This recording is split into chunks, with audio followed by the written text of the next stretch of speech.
Sunday. Former Spurs midfielder Danny Murphy reckons Big Sam or Harry Redknapp should take the reins until the end of the season. I just think some safe hands right now who knows how to manage players and can put out a few fires and just tell... It's a difficult one because whatever you do, whoever you bring in, there is a risk. There's a risk that Tottenham could get relegated. Do you think Harry Redknapp would want to do this? Yes. talkSPORT understands Roberto De Zerbi is taking some time to recharge after leaving Marseille and will look to his next step in the summer. There's plenty more on this developing story at talksport.com. Next, major changes to the EFL playoff system could be on the way as early as next season. There's talk of a 6-team decider in the Championship, meaning 8th place could spell promotion to the Premier League. Here's Preston North End CEO Peter Ridsdale. 8 could, they may, and if they do it on merit on the playoff format. But, you know, when you say it's rewarding mediocrity, just watch the Championship week in, week out. Look at the game at Leicester last night. Leicester winning 3-0 at half-time and Southampton beat them 4-3. A majority of the 72 would need to agree to the changes and to the T20 World Cup, where South Africa needed a second super over to beat Afghanistan. Ireland are heading towards defeat against Australia, while England face West Indies this lunchtime. There's more at talksport.com. talkSPORT News. A woman who murdered her girlfriend and buried her in the garden has been jailed for life, and the government says it's considering bolstering security in schools following a double stabbing. There's more from the news team at past. talkSPORT weather with QuickFit. With a huge range of premium brands available, we've got what you need to drive away happy every time. Visit your local centre or quickfit.com and book today. Cloudy for most of us today with outbreaks of rain. Mild in the south with some brighter spells.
You are listening to Rushden and Baker on talkSPORT. Hawksby and Jacobs for the one penny sweet generation. Charlie, what's coming up between now and 4 o'clock? Fruit salad and some sherbet flying saucers.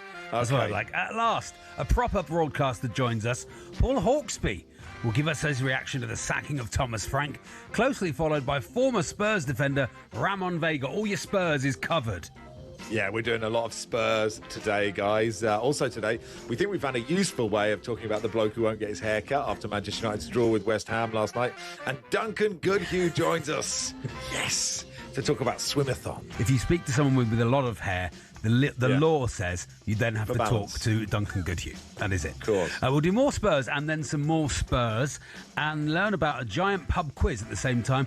Comedian and Newcastle fan Fergus Craig has written a number of murder mysteries set in a retirement home. Sounds familiar. And we'll look ahead to tonight's games in the Premier League. Yeah, all that between now and 4. Good afternoon, everyone. Good afternoon, Charlie. Good afternoon, Max. I wanted to say what people seem to be missing out on is he is allowed to cut his hair if he wants. Yeah. I like that you led with that and not Tottenham. You know when people are like, why are we talking about this man? Because we could be talking about some tactics or something. Yeah, we'll do that in a minute. Yeah, I've really enjoyed the sort of journey of this story. As if it's, I don't know if it's just a man who hasn't had his hair cut or if it is social commentary of our time. Right, in the sense that we just find this, someone comes up with an idea that's kind of funny, but whatever. And then people are, oh, this is great. Yeah. And then people get bored of it and go, this isn't great. Yeah. And then some rational people go, we could be talking about Manchester United and we're talking about this guy, and he is worse. Yeah. He's the worst man on earth. And, his hair should be sent into space along with his head. It's a disgrace. The thing is, he's allowed to, if he wants to cut it, he can just cut it. That's the thing. He's not being forced to grow How it. brilliant. How great if he just turned up. Actually, I don't know. Just had enough of it. Just chop me off. No, doesn't even mention it. Says, I've got things to... I've got too much to do, to be honest. Yeah. So Thomas Frank's been sacked there. I don't know if Jim and Simon mentioned it at all. I know it's been boring. I know it's been boring football, and it's not really got anywhere. I just feel it's too soon to judge someone at a football club. Really? I'm sure I'm completely wrong and completely out of step. But listen, it just feels like he's had one transfer window, not been able to get any of the players in that he wants to get. Yes. And he must have done something right at Brentford. He must know what he's doing. He seems like a good guy. But it's the same conversation as with Ange. You have to go, maybe Spurs is the problem. Well, I agree with that.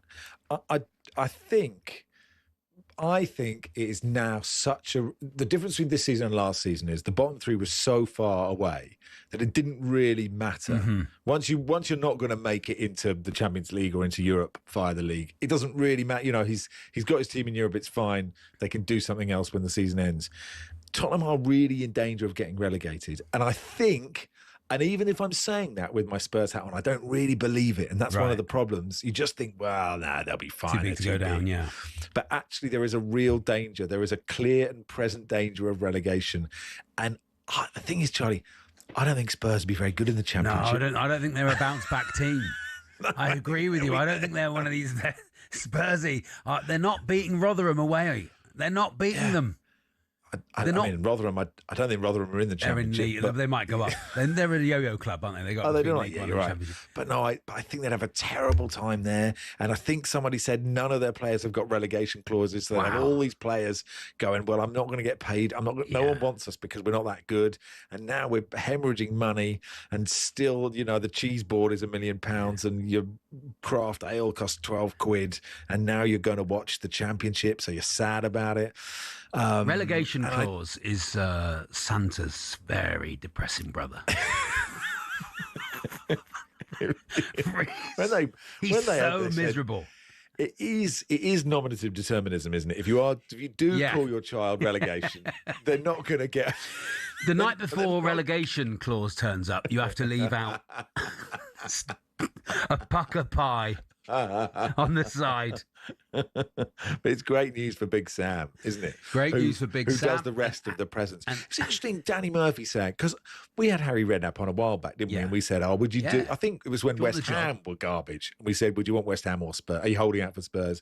And he went, I'd do it for nothing. And that became a headline, even though he wasn't really saying that. But I was thinking this morning or last night when I was watching the Newcastle game, and it was bad. It was really bad. Yeah. And I know Tottenham have loads of injuries. Ange did. Thomas Frank did, but it was and Newcastle are not good and they have injuries and it was really abject and no one could pass to each other.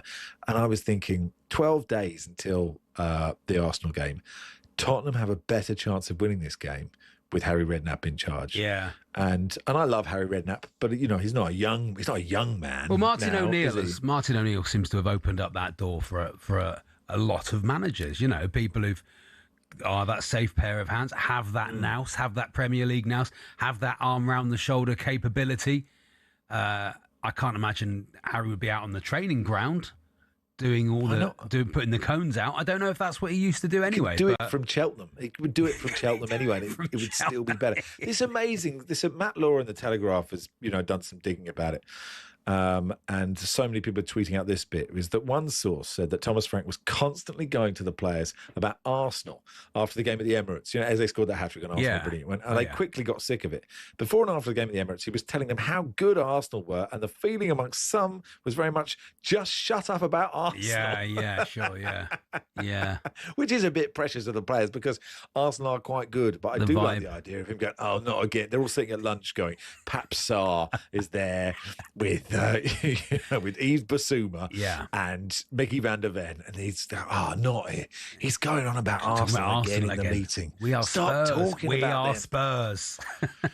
Oh, they were. Talking about how do you get one of these jobs, Max, where you do a bit of work, not very well, and then you get paid 8 million £6 million, whatever it is, to leave. How do you get one of these gigs? I don't know, because I mean, people could argue, and I think we may have had this conversation before. I've definitely had it on talkSPORT.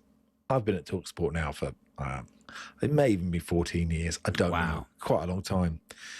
And I'd like to say I've been trying to do a pretty average job. Very good job. So that I get a call. 7 out of 10. One of the bosses week in, saying, week out, 7 out of 10. No, not even 7. Okay. 5 out of 10. I'm doing so badly. Do you know our mistake on the Saturday show, Charlie, was getting extraordinary record figures. We got record figures. That's the end. We don't talk about it. We don't talk about it. What we want is to hemorrhage listeners. So they ring us up and say, "You've got to go. Here's £8 million." Yeah, that would be nice. And then on talkSPORT, when they're talking about talkSPORT on talkSPORT, they're saying, he'll be fine. He's got a great big payoff. He seems like a nice guy, but they just weren't good enough at the show. But it's okay because he's got £8 million. He'd be fine. He'll get another radio show somewhere else. Do you think there's a bit of you that goes, when you've got through the sort of mild embarrassment of being sacked from a Premier League football club, of total relief? When you do go, at least I've got that £8 million though. Just imagine when you're looking at, when you just, you don't check your bank statements often enough, but you look at it and you go, what's that? Okay. Got that £8 million. That's coming out. Booper's going out. Yeah. Booper, you have to have that in Australia. The Zone is the one at the moment I've got coming out. Is it? I've got that. Premier, am I still playing for Premier Sports? $7.99. I'm Duolingo. About 25 years. Been paying for Duolingo for 2 years. What's this one? Plus 8.7 million. Oh, that's because I didn't do that job very well. I remember it now. Badly. Yeah, plus 8.7 million. That's amazing. You get it in one lump as well when you get sacked? Do you get it at one go? Listen, I just don't have experience of being sacked, apart from most broadcasters. But mainly my contract runs out. That's what happens to me, is they wait for it to run out. I don't want it to run out. No, you want to be paid off. You want a big payoff. Come in right now. Have you ever been paid off? 8-10-89, and how much did you get? You can do it anonymously. I'd like to hear from Premier League managers, really, how much they got paid off. Yeah. And did you get it in one lump? Yeah. Just straight in. You just check it and it goes plus. Is there any former Premier League? If Andre Villas-Boas is listening, 03717. You might be prepared to tell us now. 223344. Did you just say Paul Hawksby was on as a guest on his own show? Very meta. This is his own show. I always thought he was busy on a Wednesday. Turns out he just doesn't fancy it. Any jobs going at your place, says George in Liverpool. Anyway, we will talk to Paul Hawksby in just a second. Before that, let's cross to Sam Ellard, who is watching Ireland, Australia in the T20 World Cup. How's it going, Sam? Hello, Sam. Hi, guys. Yeah, it's been a busy day today at the T20 World Cup. A comfortable victory for Australia against Ireland, winning by 67 runs. Australia batting first, 182 for 6 they posted, and that was way too many runs for Ireland. Bowled out for 115. So Australia kick off their campaign with a victory, beating Ireland by 67 runs. Today started with drama in the South Africa-Afghanistan game. South Africa winning the second super over to beat Afghanistan after the scores were tied after 20 overs. So wins for South Africa, wins for Australia, and now attention turns to England, who in 15 minutes time takes the field against the West Indies, looking to go 2 from 2 at the T20 World Cup. They just got past Nepal off the final ball in the previous game, in their first game on the weekend. 1:30 start UK time against the West Indies. England winning the toss, and they'll bowl first in that game. Cheers, Sam. Wad says, Max, you'll never get sacked. The amount of income that talkSPORT receive from complaint calls and texts every time you're on. Thank God. Absolutely. We're a real money spinner, this show. Danny in Rotherham says, I can assure you as a Rotherham fan, Tottenham under 10s would beat Rotherham at the moment. I'm not so sure, Danny. Anyway, big win for us. Where are Rotherham in the league is a really good quiz question. It's a bit like who's the Watford manager. Where are Rotherham in the league? I'm going to say 7th in League One. You? I'm going to say, I think League One. I'm mid-table League One. Here I go. I'm holding it now. I'm holding it now. That's how the whole of the show. Good for you. Here. Where are they? They're bottom of League One. They are 23rd, in second to bottom in League One. Well, they've gone up a place in the last 5 seconds. League Two incoming. That's pretty impressive, isn't it? Anyway, it's Max and Charlie with you on talkSPORT here until 4, brought to you with Toolstation. Stay one step ahead. Whatever the job, next stop, Toolstation. Paul Hawksby joins us next.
legendary retired referee Dermot Gallagher joins us here on the show. How are we, Dermot?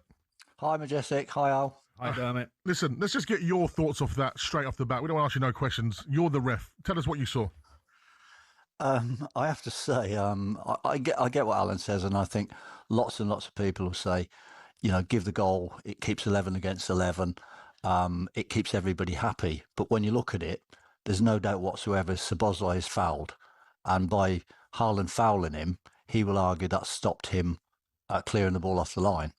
But you go back, the only reason Szoboszlai gets that far back is because he actually hauls Haaland back. That's the first foul. So I don't think I think Craig has tried to play advantage because he thinks it'll be a goal. Definitely, Dermot. He's played advantage, isn't he? Yeah, he's played advantage, and bear in mind, Al, that he can always bring that back if it goes wrong. So but if you go to the second part, right, where Haaland fouls him, right, but the ball's got in the net. So why didn't he play advantage there as well? Well, he can't play an advantage for foul on Szoboszlai, can he? Because if the ball's in the net, the game, it's terminated, isn't it? That moves over. But if you actually look, that ball's not in the net when he pulls Szoboszlai back. And the problem there, Al, is that once don't you think he see that, Dermot? Don't you think he see the first incident, right? And he's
Baker on talkSPORT here until 4. Jack in Somerset says, I worked at BT for 11 years and got paid off 52 grand. I gave 6 out of 10 for that time. I walked into a new job 6 weeks later on more money after a holiday to Croatia. I feel like the Graham Potter of white-collar middle management, he says. And this says, I got the elbow from my role as chief of pick and mix at Woolworths. I'd eaten more than I sold. My payout was £3.4 million. I can confirm it was a lump sum. Regards, Ted, head of Pick and Mix, Odeon Cinemas. Thanks very much. Expensive, the old Pick and Mix, isn't it? A lot of money in it. There's lots of money in Pick and Mix. Anyway, let's. This is Harry Redknapp. He was on breakfast before Thomas Frank was sacked, talking to Ali and Gabby. Asked if he would take the Spurs job on an interim basis if offered it. The North London derbies in 11 days, Harry. You've managed Spurs in that game so many times. Come on, Harry. The fans need you. Oh my God! North London derby. What a hard game! What a hard game for Tottenham to pick up a result in. Oh my! If you're playing anybody at the moment, you wouldn't want to be playing Arsenal if your life depends on it. So I mean, it's going to be a difficult time for Thomas going into this game for sure. But it's a no-brainer really in terms of. If they get beat, everybody expects them to get beat. But if they could pull off a result, it could turn everything around for the rest of the season for them. So, it'd be interesting, wouldn't it? So that wasn't. I mean, they didn't push him on whether. Come on, do you want the job? Anyway, let's talk to YouTuber and content creator Paul Hawksby, Tottenham fan. How are you, Paul? On your own show, Paul. Don't forget to subscribe and like, will you, of course, across all my socials, whatever that means. Did you see, Paul, did you see that Tottenham fan who did say, I'm not going to get my hair cut until Tottenham win one game in a row? I did quite enjoy that. What's your reaction to all this? It had to happen, didn't it? Yeah, I'm not surprised. It was more the performance last night rather than the noise around it and the booing and the chants and the Pochettino songs. It was just the performance was really worrying. I mean, Newcastle are not in great form, not a great away team, and they turn up. And they're just on the front foot. You could just tell straight away we were passive. We looked scared. The team selection initially, playing Basuma in a game like that, not Paulinho for what he said was tactical reasons, was just nuts. And then, you binned at half-time. There was a real fear in the team. No one wanted the ball. There's only a couple of players who wanted to get on the ball. And you could see that something had to give because, they were just, it's the old cliche, but they were basically sleepwalking into the Championship because nothing was getting any better. Yeah. Do you fear relegation, Paul? Because I'm not as Spurs as you, right? I'm kind of, they're my big team who win things, Paul, as you know. And, but I do have this kind of weird arrogance that I think, well, they're not going to get relegated. But I should lose that because they really could. Oh yeah. Certainly based on last night, if things had stayed the same. And who knows? It depends who comes in and what's going to change. I've been slightly out of the loop. I'm looking after my grandson today, so I don't know if there's all this news about interim managers. And I heard Harry there. That seems unlikely. You were linked at one point, Paul. You've been linked to the that's fantastic. interim Well, job. I'm normally 100 to 1 next to Alan Kirbysley and Paddy Power betting. I think I could see it being Heitinger, maybe in Justin Cochrane's, but we don't know what's been going on with the coaching staff. I'm sure they've been chatting to the senior pros and they would have been feeding back, and it was either a manager who wasn't listening to his coaches or the coaches are part of the problem. So they'd maybe bring somebody in from the outside. I think long term, they'd like Pochettino to come back. And if you listen to the High Performance podcast, it's basically a love letter to the club. So the problem is whether Pochettino wants to come back because it's still Enoch. It might not be. He had a good relationship with Daniel Levy and he's not there anymore. So it's still them with their false promises. I think a lot of the fans will be as annoyed with the hierarchy as they are with the manager. In fact, I think there's a fair bit of sympathy for the manager. As I said before, he was not completely to blame, but he wasn't blameless. His tactics, I couldn't get my hand. We've had lots and lots of pundits saying, he's a good manager, he'll be fine. And he probably will walk into another job because all he has to do in his next interview is say, lads, it was Tottenham, isn't he, really? And they'll say, yeah, we know exactly what you mean. Thomas, when can you start?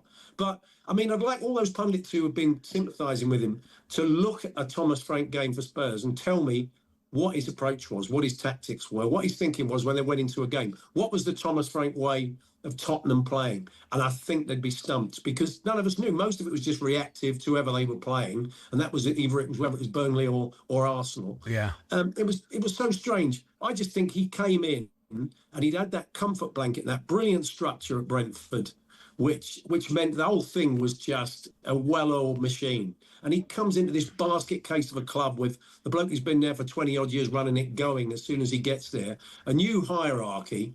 One of the sort of directors of football looking to get out the minute he gets there. It was just a mess. The whole thing was a mess. And I'm as annoyed with that lot upstairs. I think they're abject and they've got a lot to prove. And if they want Pochettino to come back, they're going to have to prove that they'll put their money where their mouth is because they are the ultimate talk is cheap balls. It's we get all these platitudes from Langer and Vinay and the family and all this. Nothing changes. So they've got a lot of making up to do with the fan base, and the booing was as much at them as Thomas Frank said last night. I'm the focal point. I get it. But yeah, something had to change because that was an utter mess last night. And there's some players arguing amongst themselves as well. You saw a lot of that. Van der Ven going nuts after that second goal. It was, it was a really sorry night. And I've had some sorry nights watching Spurs, I can tell. Yeah, and it turns out he was holding Brentford back as well. But to quote Alan, let's look at your next 5 games, which is Arsenal. And then you've got Fulham with future Tottenham manager Marco Silva. And then you've got Palace at home with future Tottenham manager Thomas Glasner, and then you've got Liverpool away, and then Forest at home. So it's a tough run, Paul. Yeah, I mean, they're playing a couple of teams that are down there with them, like Forest and Palace. So you are effectively taking points off the teams around you. But they're going to have to they've just got to wake up, I think, to the situation. I think the club have, because they wouldn't have made this move otherwise. But the players have as well. And I look around the profile of the players. I don't know how many of them have been in a situation like this before. But they're going to have to scrap for their lives now. And we'll see. I see a lot of P-hearts in that squad. I see some good characters, but I see quite a lot of guys. Also, a lot of boys just passing through, like Colin Mawani. How committed is he going to be? I mean, there's a lot of players that probably feel that they're going to be gone at the end of the season as well. So the profile of the players doesn't still fill me with the greatest of confidence, but they probably only need a couple of wins, 2 or 3 wins, and they're out of trouble. But, 2 or 3 wins currently looks a long way off. Yeah, I suppose the difficulty. I like the idea of just players passing through. Like Jack Reacher, like just pass through, hobo. do your job. Yeah, exactly. Yeah. Littlest hobo's better, isn't it? There's a role. Well, I mean, Pascal Kimbonda, when he joined the club, he used to have Velcro. His name was in Velcro on the back of his shirt because he didn't want any permanent marker on them. No, well, they don't want anyone to know that they've played for Spurs, do they? And I suppose that's the trouble. Man United get a vibes man because the vibes from Manchester United's past are good, but like if Tottenham get a vibes man in, does that just mean you get even more Spursy? I mean, it's really hard because if Heitinger gets it, he might be brilliant. I mean, he was sort of run out of Ajax, wasn't he, for being not very good. The vibes are instantly bad. I'm just trying to think who is sitting in that dugout at the Arsenal game where the crowd are like, "Cool, I love this guy. I know this."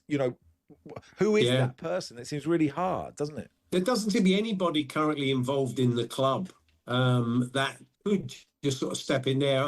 I mean, Martin O'Neill was just up and ready for Celtic. The fans love him. Yeah. He's gone in there and just, as you say, he's a great vibes man. It was interesting to hear from Harry. Harry could have that approach, but he's been out of football for a long time. Who knows what the squad needs? We're not party to what the problems are at the moment. They may have been gagging for Heitinger to take over because he's been the man with all the ideas, but has not been able to get them across. And I don't know. I mean, someone like Chris Hughton is a man who loves the club. He's a great defensive coach, could almost certainly keep them up. Gareth Southgate, Paul? Gareth Southgate?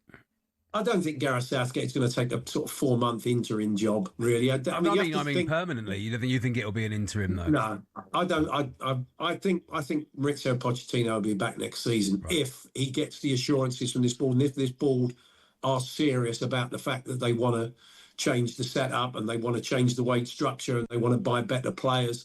And I couldn't think of a better person to do it. And it also gives them a bit of time because the crowd aren't going to hang him out to dry. They're going to give him Pochettino at least a season. So it takes the pressure off them. So it's a win-win from a board point of view. But if he doesn't take the job, if he talks to them and doesn't take the job, then I think the fans will be in absolute meltdown because it'll tell you that he's had the conversation and thinks it's the same as it ever was. Yeah. So, Maurizio, Deepdale, a tough place to go for your first game of this season. How you feel? Cheers, Paul. See you. Thank you, Paul. Brilliant. Thank you. See you tomorrow. Paul Hawksby. Kid's got a future, Max. Kid's got a future. It's good broadcast. Very natural. Just was himself. Very good, wasn't he? Wasn't nervous at all. It is Max and Charlie with you until 4. Ramon Vega will join us in just a second. He's been frank out for quite a long time. Also been really disappointed with the board. So we'll get his take on it in just a second.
Did you think that the Super Bowl would get such a thumping up against the Premier League offering of Liverpool, Manchester City? I thought it would be much, much closer. You're talking about a difference of 500 million. You are. But you're talking about, I mean, I've had this argument with Brian T. Smith, who comes in, who I very much like, and makes the case that the Champions League final, I'd say, dwarfs the Super Bowl, and he makes his argument about scale. It makes my argument. Of course it makes my argument. But then you have to look back underneath it and say, this is a worldwide global audience that's watching the Premier League, watching arguably the biggest game in the Premier League. Yeah. And you've got multitude of broadcast deals around the world for global sports. Ostensibly, despite inroads into various countries where you've had the NFL on tour and it's made its way into Germany and it's made its way into Poland and it's made its way into the UK, it's a North American sport. And so I'd be fascinated to see, outside of the North American broadcasting numbers, how many of the 220 million people that watched it were outside of North America. Yeah. Because I'm willing to wager you that well, clearly it's obvious because the population of this country is only 70 million, that 90%, 95% of the people that watched the Premier League game between Liverpool and Man City was around the rest of the world. Yeah. And when the NFL gets its act together, which it's trying to do, and makes this a global sport, and makes it a participation sport and a viewing sport in all the four-flung corners of the globe, it'll have numbers that are substantial.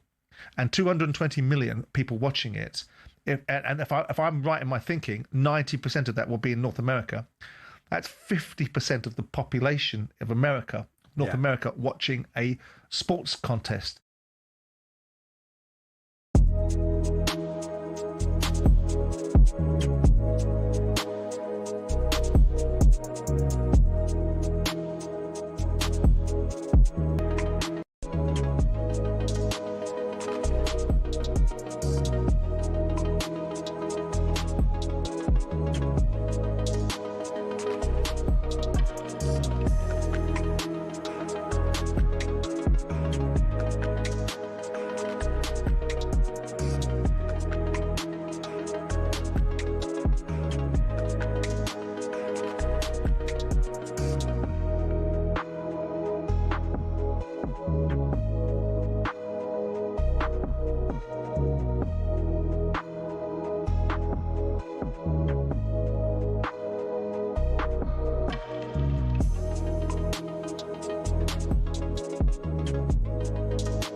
Who do Spurs turn to now then? Thomas Frank's been sacked as the club flirts with relegation. Here's our chief football correspondent, Alex Crook. An interim manager, a Ryan Mason type, until the end of the season, when, like Manchester United, maybe there'll be a bigger pool for Tottenham to choose from. Maybe Mauricio Pochettino, who the fans were singing for last night, would be open to a return then. Roberto De Zerbi is now available, but we're told he wants to take some time to recharge before jumping into a new job. Simon Jordan's not sure he's the right man for the job anyway. Have some fun with him. The fact that he doesn't want to work for Daniel Levy or doesn't want to work for Paratici, but will work for this group, don't have the qualifications or any of the attributes that I think that will make Tottenham into the thing that they said that they want to make, but have been running it behind the scenes for 25 years. We'll see. More on this breaking story on the website at talkSPORT.com. Now, Arne Slot admits he's enduring the toughest season of his career by a mile. The Premier League champions travel to Sunderland tonight, currently sitting 6 points adrift of the top four. That fixtures are live and exclusive commentary on talkSPORT this evening. Ali McCoy thinks expanding the Championship playoff places to 6 teams is just a money grab. He says leave it as it is. I'm with Gabby. I mean, it's madness.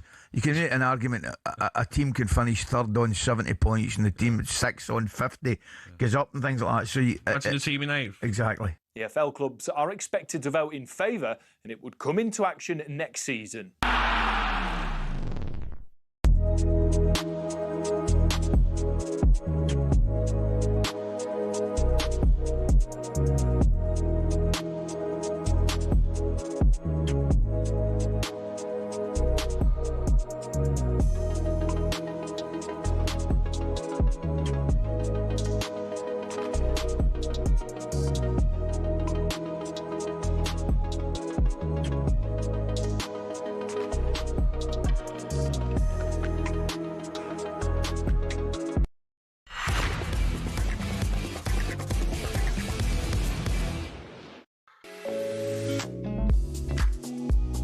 Good afternoon, it's Max Rushden Charlie Baker with you until 4 on talkSPORT. We'll chat to Ramon Vega in just a second. Before that, England have just started in the field against West Indies in the T20 World Cup. John Norman. Yeah, and Jofra Archer has taken a wicket in the first over. It's been all over the place so from Archer. 3 wides in his first over, 4 of them coming from one delivery. But Shy Hope, first ball, has just cut a short wide delivery straight to cover. So he's gone first ball for a duck. And the West Indies in the first over, 8 for 1. Cheers, John.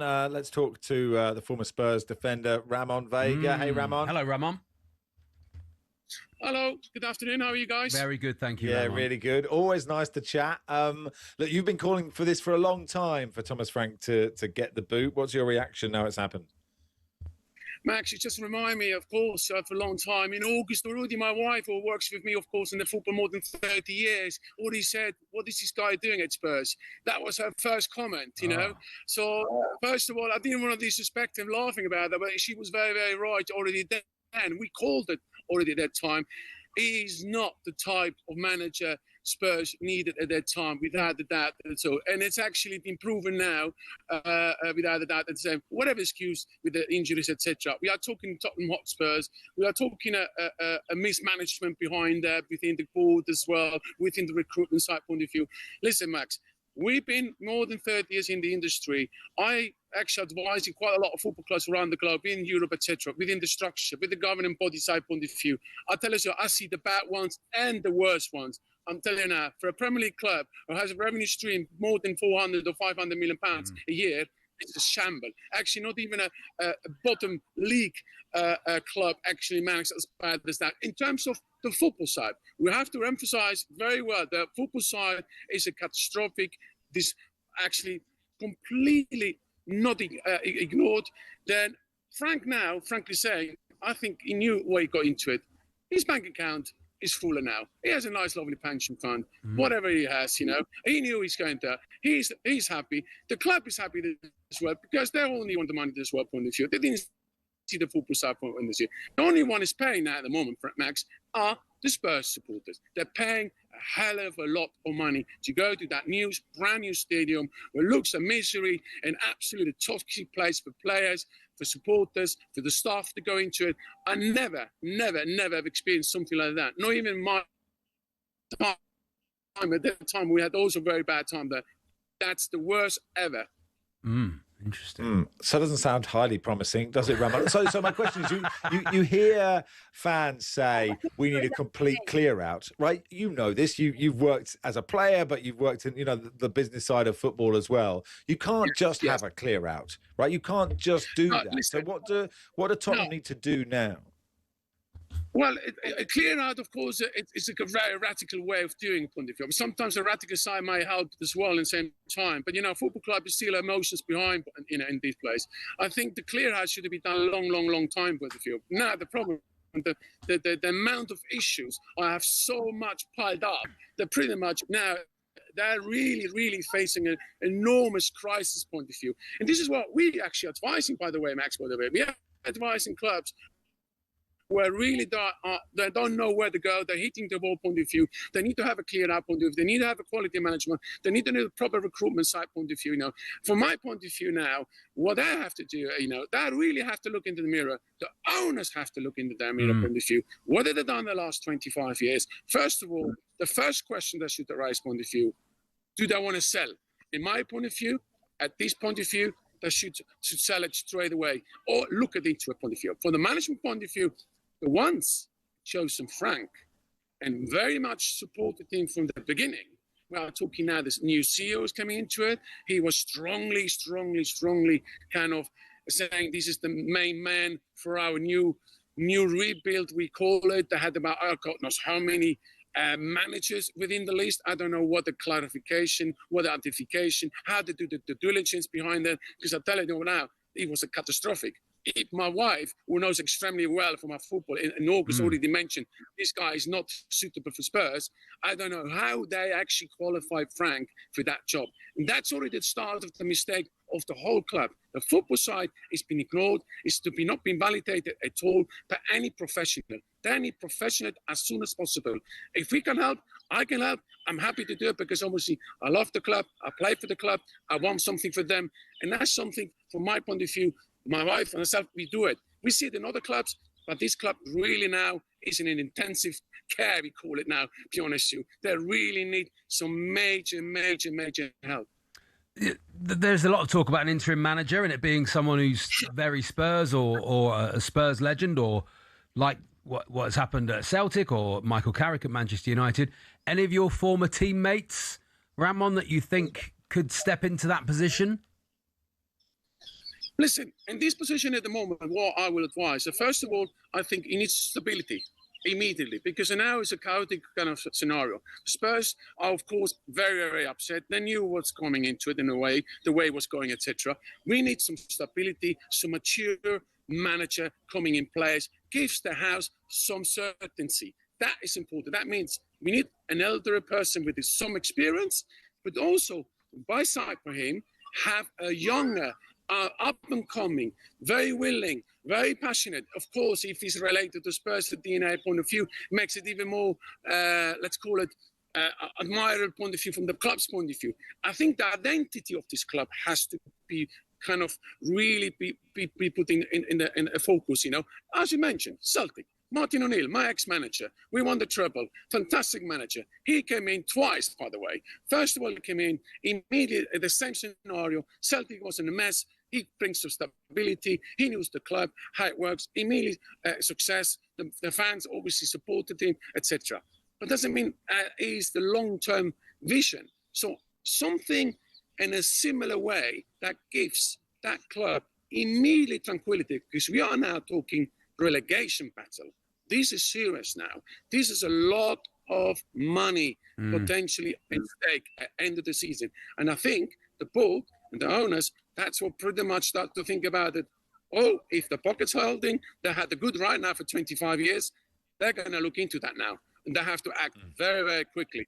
Are these managers or this management team the right people to do that? That's another question mark. Hey, Ramon, lovely to talk to you. Thanks for coming on, my friend. Nice to see you. Nice to see you both, guys. Have a lovely afternoon. Thank you. Thank you, Ramon Vega there. On the subject of payoffs, Simon in Manchester says, I used to work for a company. I got caught playing darts and was sacked. I don't think it was a payoff, but I still received my wages for about 6 months. They sent me a letter asking for me to pay it back, but I ignored it and I never heard anything else. Ha ha ha, said Simon in Manchester. Just walked away. Yeah, carry on. They've got the mogul racing on. Oh, okay, that's bad for the knees. Not media moguls racing.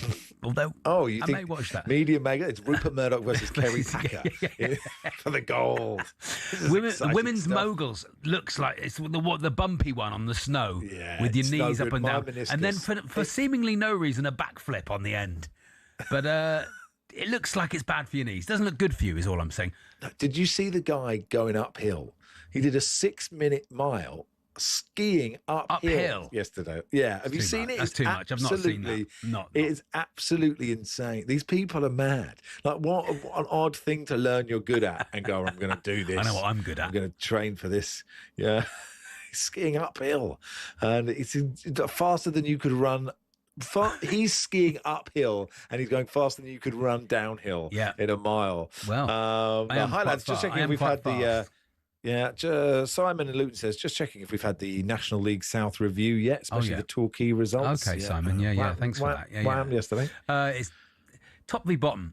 Top never wins. Never, ever wins. Does it? Same for us. We lost to Harrogate at the weekend. It's top v bottom. You just have to accept as a lower league football fan, top v bottom, going into it, good form. It's not going to happen, you know. We were complacent, in my view. Well, it happens, and look, and that's why Jim and Simon did 3 hours on it. They did it early. It's been covered. You know? Everyone's bored of that. Torquay losing at Chippenham. We don't need to do any more of that. It is Max and Charlie with you until 4 in partnership with Toolstation. Pick up your wet weather essentials today. Next stop, Toolstation. We are going to talk about the Man United fan with the hair, but he is raising money for a really brilliant charity. We're going to talk about the charity, aren't we? And we're going to talk about the charity, and they do amazing things, and not everyone will know about them, and so it's a conversation worth having.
big statement here, but I think that might just be the worst refereeing or VAR decision we've ever had. No, it's not. It's not. How can you say it's a denial of a goal-scoring opportunity when Man City scored? Because Haaland dragged down Slobosai. Yeah, but Szoboszlai dragged Haaland. Yeah. Haaland dragged Szoboszlai, which is something we see all the time. No, you don't. Not like that. Not two separate incidences. So, okay. So you give one. Yeah. But then you've also got to give the other because there was two incidents. So then how can you give both? So he played advantage, and then Haaland's in the advantage. He does foul Szoboszlai. You can't get away from it. It's the decision is right. It's the right call. And it's not. By the laws of the game, it's the right call. Yeah, it's the right call. And that's why you can't say it's the worst decision ever. No, it's definitely not. That's because just the rubbish. referee, by the letter of the law, gets the decision right, in terms of the laws of the game. Do I agree with it? No, I think it's ridiculous. I think there needs to be some sort of common sense law brought into the game where that you just let go, right? You just let that slide. You just let it go. Two fouls don't mean a right. No, I know, but you can't have. No, I know, but you can't have Slobosai dragging Haaland. By the way, Haaland should score, and then you can't have Haaland dragging back Slobosai.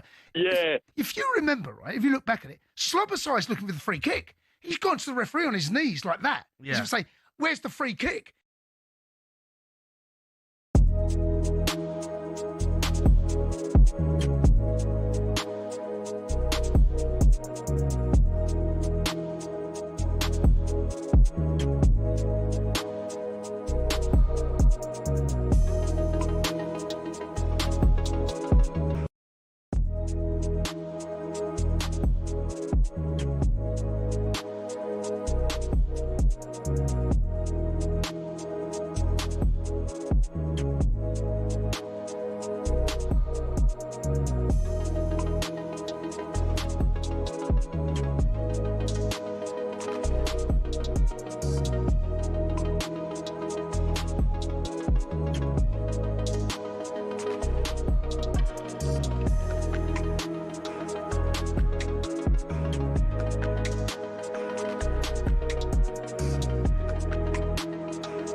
Afternoon, you are listening to Rushden and Baker on talkSPORT.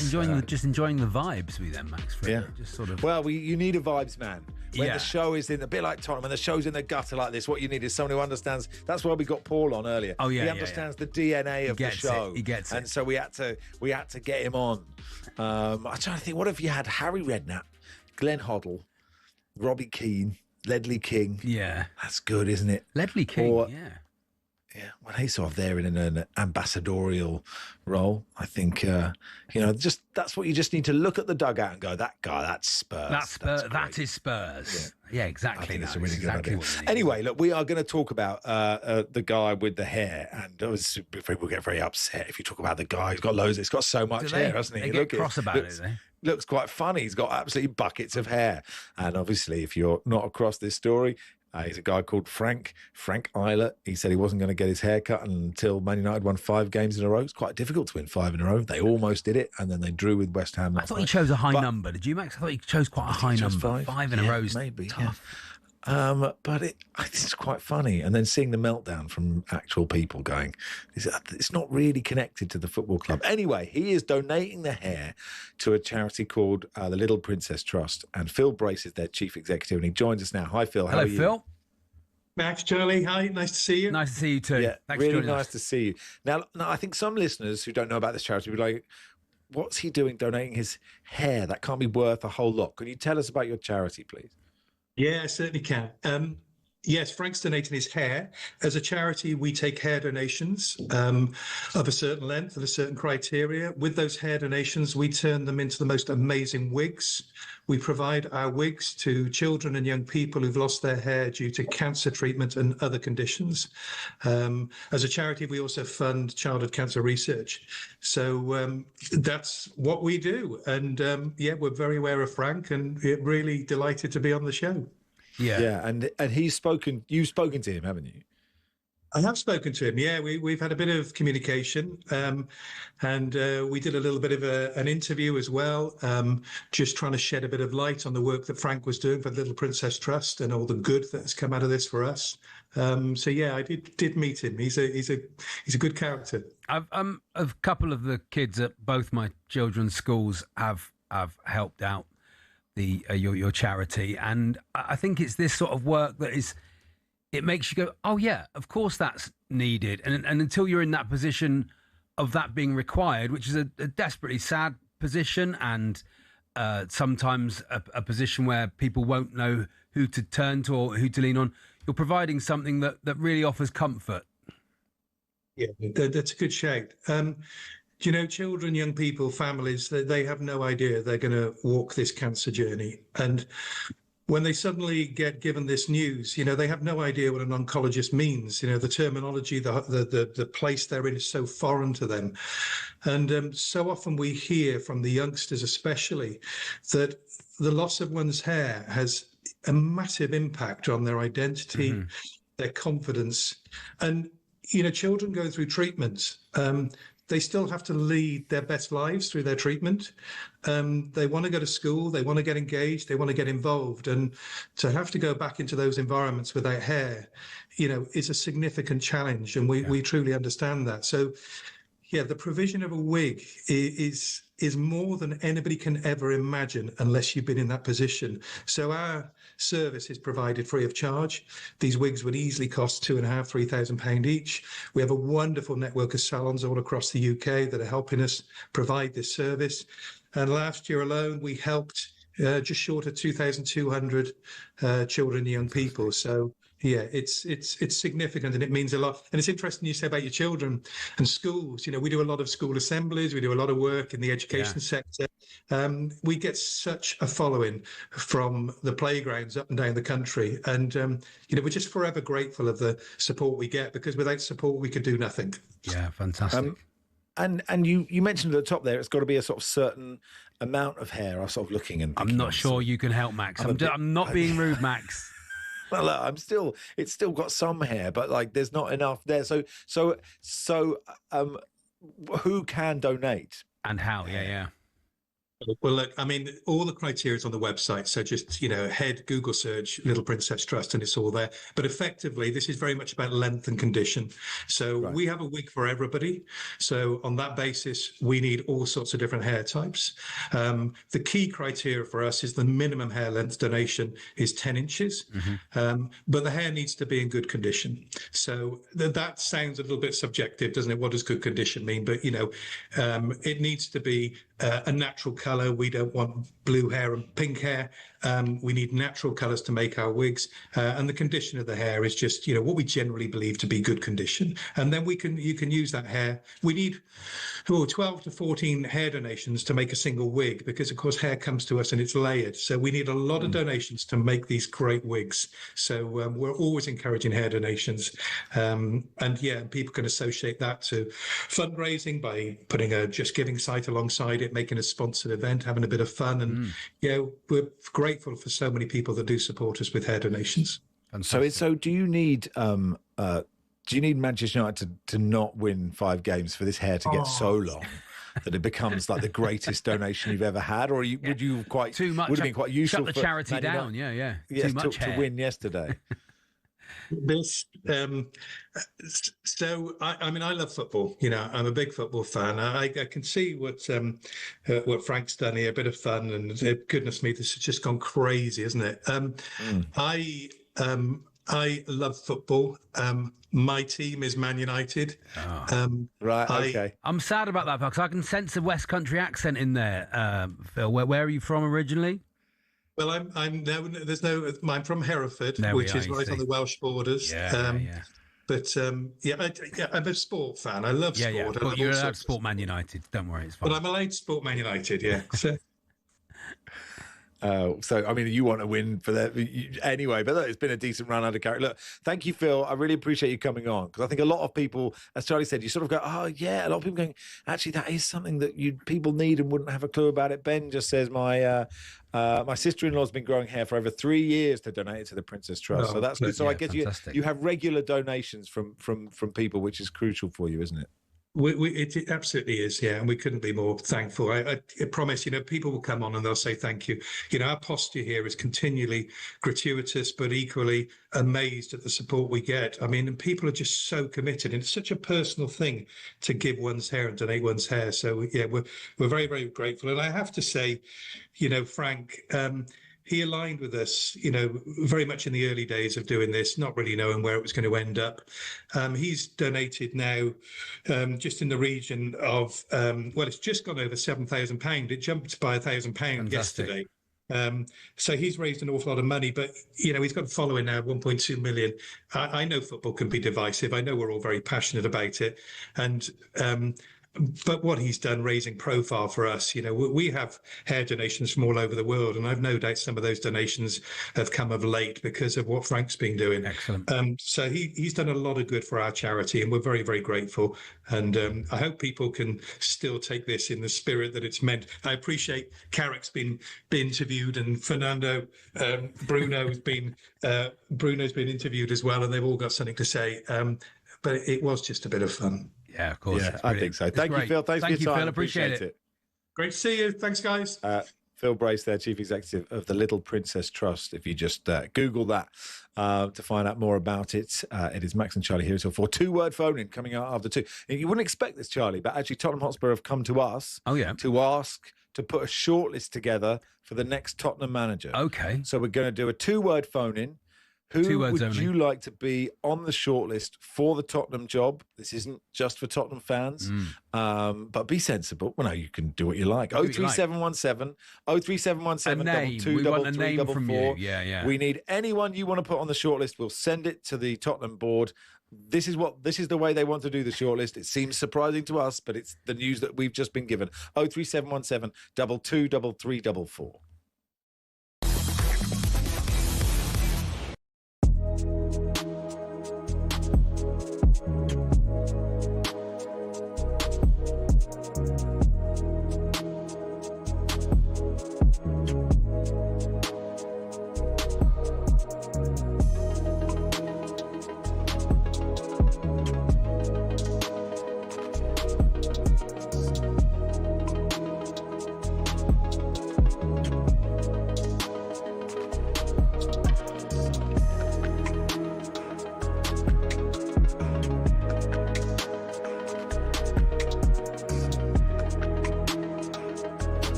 I don't see. I look at Arsenal and I've watched all the games because I'm waiting for them to slip up, and they can just change it. They can bring 5 players off the bench who should have started, and I think it's look. As much as none of us want Arsenal to win it, we just have to accept that it's their year, and they've been building it for 5 years, and it's their time. Yeah. And it's not because I think Arsenal are particularly great.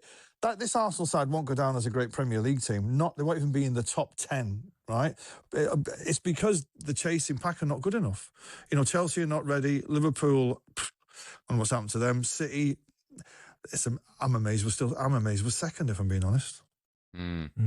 Just going back to, you mentioned the Carabao Cup final. Is that round about the 11th or 12th? That final is before you play them at the Etihad, right? In the league. Well, look, this is the dream scenario. Is we beat Fulham on Wednesday and we get it to 3 points, and somehow Arsenal slip up, and then we're 3 points behind them when we get to Wembley and we beat them. Yeah. Now, if that happens, right, that throws a grenade into it all, and it energises City, and Arsenal fans will start panicking. But I got to say, I just do not see Arsenal dropping points. They never, they had their back four out for a month and never conceded a shot. Now, the only thing listen, no, but I've seen championship winning teams, right, at City. I've seen all 8 of them, whatever it is we've won. This isn't one. This is not one.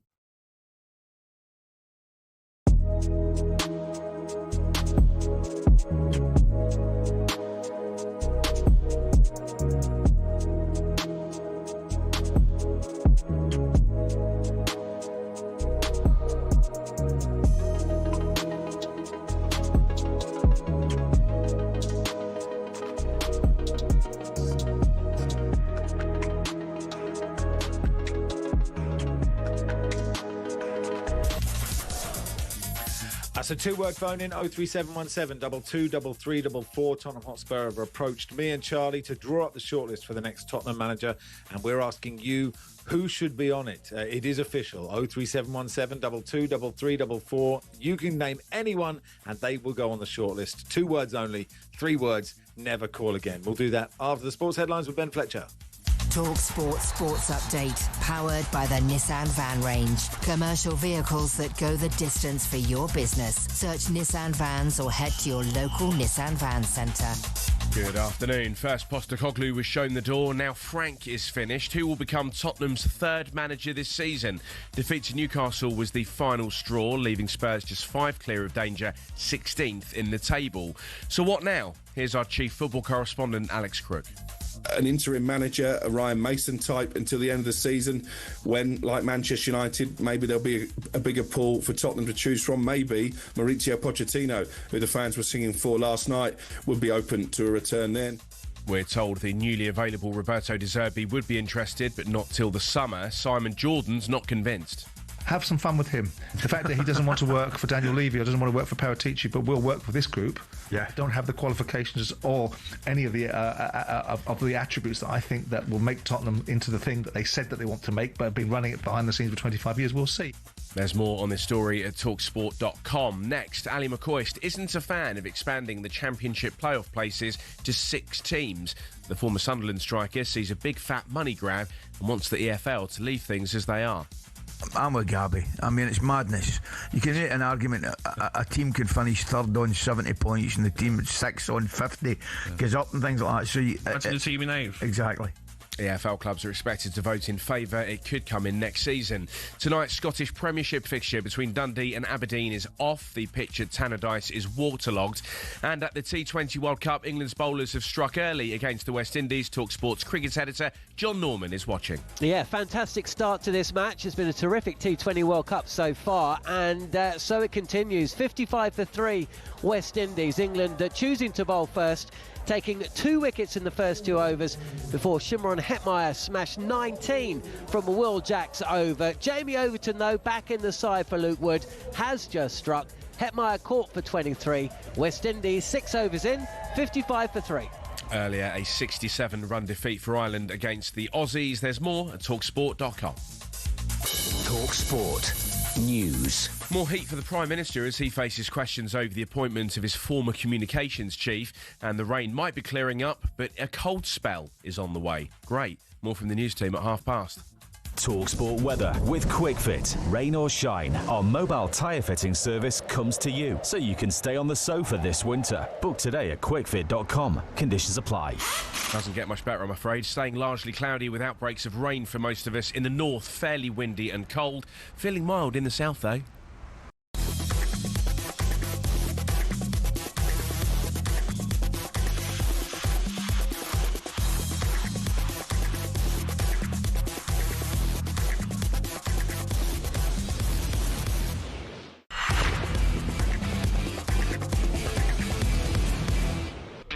What's the best goal, Andy? Josimar. Oh, lovely. Just one word needed. Canio! Ian is a Man City fan. What's the best year, Ian? 2012, Aguero! Oh, never call again. Too many words. Don't use your phone again. Michael, throw your SIM card out of your phone. Throw it out the window. Drive over Burn your phone. Burn it. Michael's a Preston fan. What's the best goal? Poppycock. What a great phone-in. Phone-in. So it was a surprise to us that Tottenham approached us to make the shortlist for the next Tottenham manager. So this will be the conclusive shortlist for who will be the next Spurs boss. It's a 2-word phone-in, 2 words only, or never call again. Rob is a Spurs fan. Who do you want to put on the shortlist for the Tottenham job, please, Rob? Mauricio Pochettino. Oh, okay, sensible that's answer. a solid Very start. good. Sensible Let's answer. start. Ben is a Spurs fan. Ben, who's on the shortlist? Mauricio Pochettino. There we go, Mauricio Pochettino. Keeping Okay, it tight, strong first for Poch. 5. Martin's an Arsenal fan. Martin, who's on the shortlist? Chick King. Chick King. Okay. We're in. He's got as much chance as Mauricio Pochettino here. Les is a Chelsea fan. Les, who's on the shortlist? Jesus Christ. There we are. Lovely. Jesus. Very Okay, nice. well, What a you know, nice idea. I don't know what his footballing CV is, but, give him a go. Michael is a Spurs fan. Michael, who's on the shortlist? Brendan Rodgers. Ooh, Brendan Rodgers. Okay, Wow, that's a sensible answer. Sue is a Gillingham fan. Sue, who's on the shortlist? Mrs. Vega. Mrs. Vega, Ramon yes, Vega's Ramon's wife. Yeah, after that interview, why not? Mrs. Vega, this is good. Shane's a Spurs fan. Shane, who are you putting on the shortlist? Bob Hope. Bob Hope. Hope. Oh, you got Bob Hope, no hope. Yeah. Lovely stuff. How is Bob these days? Derek is a Fulham fan. Derek, who's on the shortlist?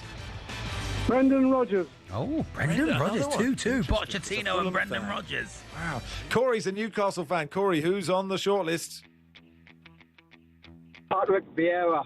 Patrick Vieira. Vieira, okay. Yeah, Okay, lovely. interesting. Is that everyone? Is that the full No. shortlist? Phil, the Liverpool fan. Phil is a You there, Liverpool Phil? fan. Phil, who's on the shortlist? Jim White. Jim White, lovely. Right. Great show. That's it, man. There we are. So look, let's just run through that. Yeah. The exclusive. This is the shortlist. The next Tottenham manager will come from these names: Mauricio Pochettino, Chick King, Brendan Rodgers, Jesus, Mrs. Vega, or Jim White. Very good. There we are. So And do you know what? they It could be one of those. It could be one of those people. It could. That might happen. I do feel like Brendan Rodgers has rung in with 2 different voices and gone, Brendan Rodgers. I think Brendan Rodgers. But it might be him. Good afternoon, Brendan, if you're listening. Good luck with it. Yeah, good afternoon, Brendan. Good luck with it. But I mean, interesting. I think if they don't agree terms with Pochettino or Brendan Rodgers, then I think there might be uproar with the rest. But, If Chick King was announced tomorrow with a scarf above his head, big bunch of chicken in front of him, I think people would like it. The vibes would be good. You think They'd like it. The vibes would be going into Arsenal with Chick King in the dugout. Yeah. You're telling me they're not loving that? You have said, right, and I think this may be doing football management a disservice. Yeah. That a lot of it is just guessing. It is guessing. A lot of it is guessing. Yeah. A lot of it's guessing. A lot of it is fortune, right? A lot of it is fortune. Like I think if you like Thomas Frank had no luck, right? That doesn't mean it wasn't the right decision. I think it is the right decision because they are perilously close to getting relegated. You need a new voice, but he had loads of issues, had loads of injuries. Yeah. Chick King won't though. If Chick King will come in, people will suddenly miraculously be running through a brick wall for him or her or them. So? Them. It's a them. Bowser says, "Damn, I missed it." Jeremy Beadle was my shout. Well, okay, well, not bad. But I was making a very vaguely serious point. I was saying Chick King's going to be the manager. No, of course, and it's important to get both. It's important. But let's get both. On this. Yeah. That let's say Maddison and Kulusevski had been fit all season. Yeah. Would Tottenham have how many more points would Tottenham have? I agree. I think the fitness, 9. The injuries has been disastrous. And it was the same for Ange. I think there is an interesting conversation about whether, Ange sort of got laughed at a bit more than Thomas Frank, and their records are basically identical this season.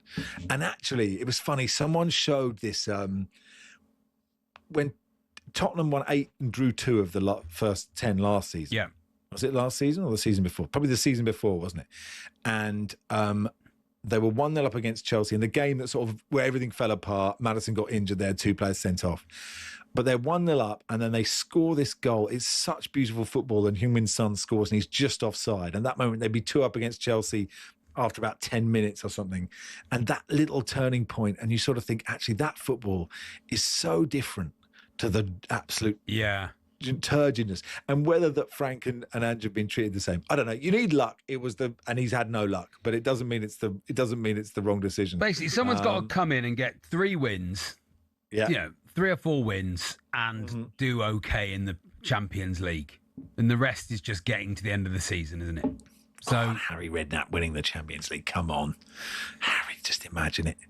Harry, do you want voice notes do you want impressions? Because Chewbacca was good last week, but voice note impressions of Harry Redknapp singing if you can do a good Harry Redknapp leaning out the window talking about singing the winning Champions League, you know. Yeah. Or winning, or singing the Champions League. Yeah, I love that. Yeah. Okay, so that's on the WhatsApp voice notes. If they're no good, we won't play them. But if you can do Harry Redknapp singing the Champions League theme, 03717 223344. Sean says Chick King has been scouted by Blackburn Rovers due to the Venky connections. Oh yes, of course. On the grapevine, I've heard a whisper for Schmelz Herring.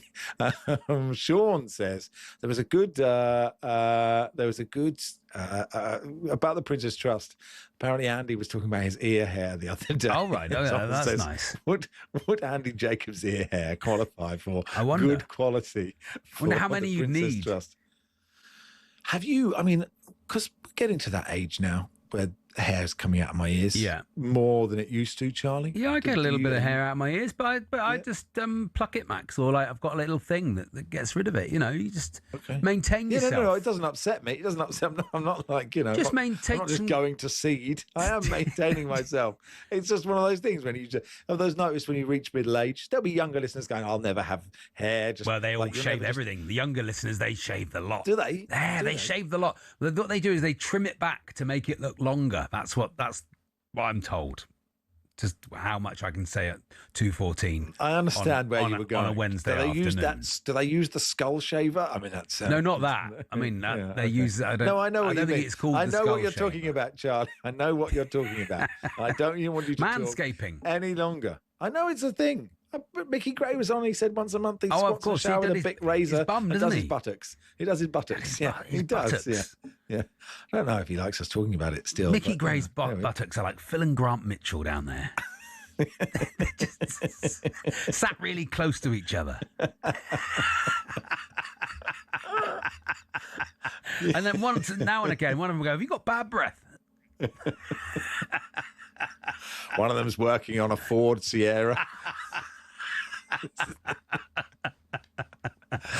Right, the other one's yelling at Sharon. You are listening to Rushden and Baker on talkSPORT in partnership with Toolstation. Gear up for those darker nights with electrical and lighting offers. Next stop, Toolstation.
My view of punditry is when I listen to a pundit, whoever that pundit might be, whatever they may be, whether it's male, female, black, white, yellow, green, it's do I learn something from them? Do they engage me? Do I find them interesting and entertaining? And do they merit my attention?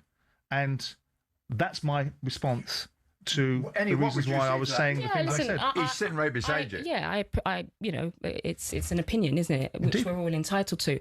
I put value on opinions, right? You have to, because there's, Depends where they come from, right? everybody has them, right? So I'm not going to listen to a mob on X who've never, ever put themselves in any situation to do anything close to what I've done in my career. I listen to the professionals, right? I listen to the people who've hired me for the last 11 years around the world, the biggest broadcasters in the world. By default, if I'm working with the people who are considered the brilliant broadcasters, then if I'm in the same team as them, next to them, then by default, I'm considered also a brilliant broadcaster. So I take everything you're saying, but the reality is I've been good enough for 11 years, right? And as I said, I'm the person that will go and seek out feedback for someone to go, I think you're struggling. It's never happened. See, the language that you use, Annie, is, to me, it's steeped in a sense of entitlement. I mean, the sheer weight of the entitlement that you seem to believe that you have would resink the Titanic.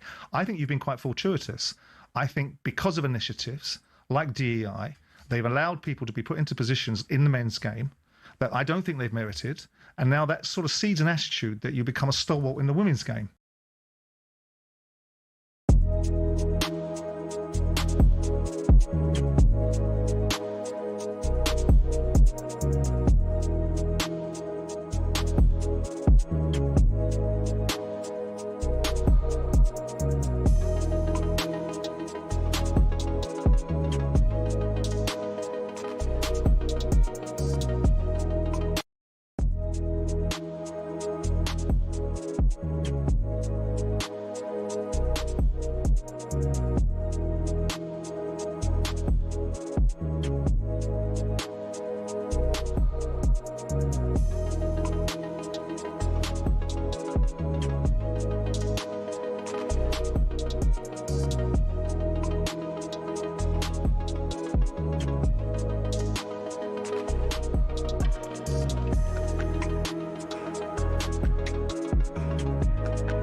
Nice shout for Ray Brick for the Tottenham manager.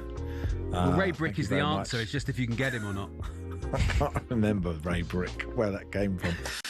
I like the rating view saying, how about an interim trio of Simon Jordan, Deontay Wilder and Eni Aluko at Spurs? That would be interesting. I mean, people would like the press conferences. And this text says, Tottenham fan here, the fact Tottenham Hotspur have asked you to create a shortlist for managers based on fans' opinions is absolutely ridiculous. Well, it's frightening to think there's a possibility they don't have the next candidate ready. How can you sack a manager without any sort of game plan? It's been clear for years and more clear now than ever. We're a reactive club and not a proactive club. They asked us and we've sent across that shortlist, and maybe Jim White will get the job. And Ratters has been in touch. Hi guys, listening to the show and realised what a great charity it is. Yeah, we spoke earlier on to the chief exec of the Little Princess Trust, which is where Frank Illett's hair is going to be sent to. Our son at the age of 12, 2 years ago, was diagnosed with a rare cancer. And as the man from the charity said, we had no idea then what an oncologist was. You know, there's a lot of information that you don't know about when something like that happens and you're in desperate straits. One of the hardest parts of our son's journey for him was losing his hair. He over time accepted it, but it did upset him. I can imagine thousands, especially girls, would want a wig, so the charity is amazing. It does sound amazing.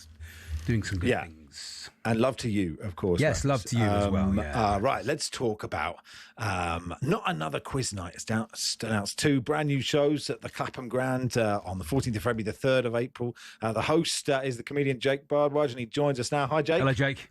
Thank you for having me. You're really welcome, Thank you for Jake. having me. Really welcome in the studio. I feel like I'm looking at my mid-20s, looking at both of you. It's a very, very full circle moment for me. Because Max, I just spent... Yeah. I feel like I went to sleep listening to your football podcast basically every night. Oh, that's nice. Yeah. People do go to sleep with it. Yeah, I know. Even sort of like hearing you now, sort of feel myself. Yeah, it's like muscle memory. It's a you compliment. and Barry Glendenning. I see it as a compliment, but some people do go back and listen to old ones just to go to sleep. But I That's understand, nice, isn't it's, it, Max? you know, Yeah, that yeah, is yeah. nice. So Yeah, that was my thanks. evenings, and then Yeah. daytimes. I was. Why? What do I do? Well, I used to be a TV producer, and I used to work on The Last Leg, and my job was sort of sourcing props. Yeah, which meant Charlie's a prop. Charlie would always be in with mad props. He'd be sort of coming in as a cabbage or a cat or a disgraced MP. All sorts. Any have bodysuit will travel. Is my thing. Yeah. Oh, that's Tell good. us, Jake. That's good. Tell Jake. us about another quiz night, please. It is basically it's a quiz night turned up to 11. It's a quiz night that is a night out, essentially. So like I sort of mentioned, I used to work as a TV producer, but sadly, no one's making those sort of panel shows anymore, or those sort of like late night game shows anymore. So after many, many years of running pub quizzes in little pubs in South London and trying to sort of weave some comedy into it, often with bad results, to sort of like a couple of blokes. I just want the trivia. Stop it with the jokes. Just do the quiz.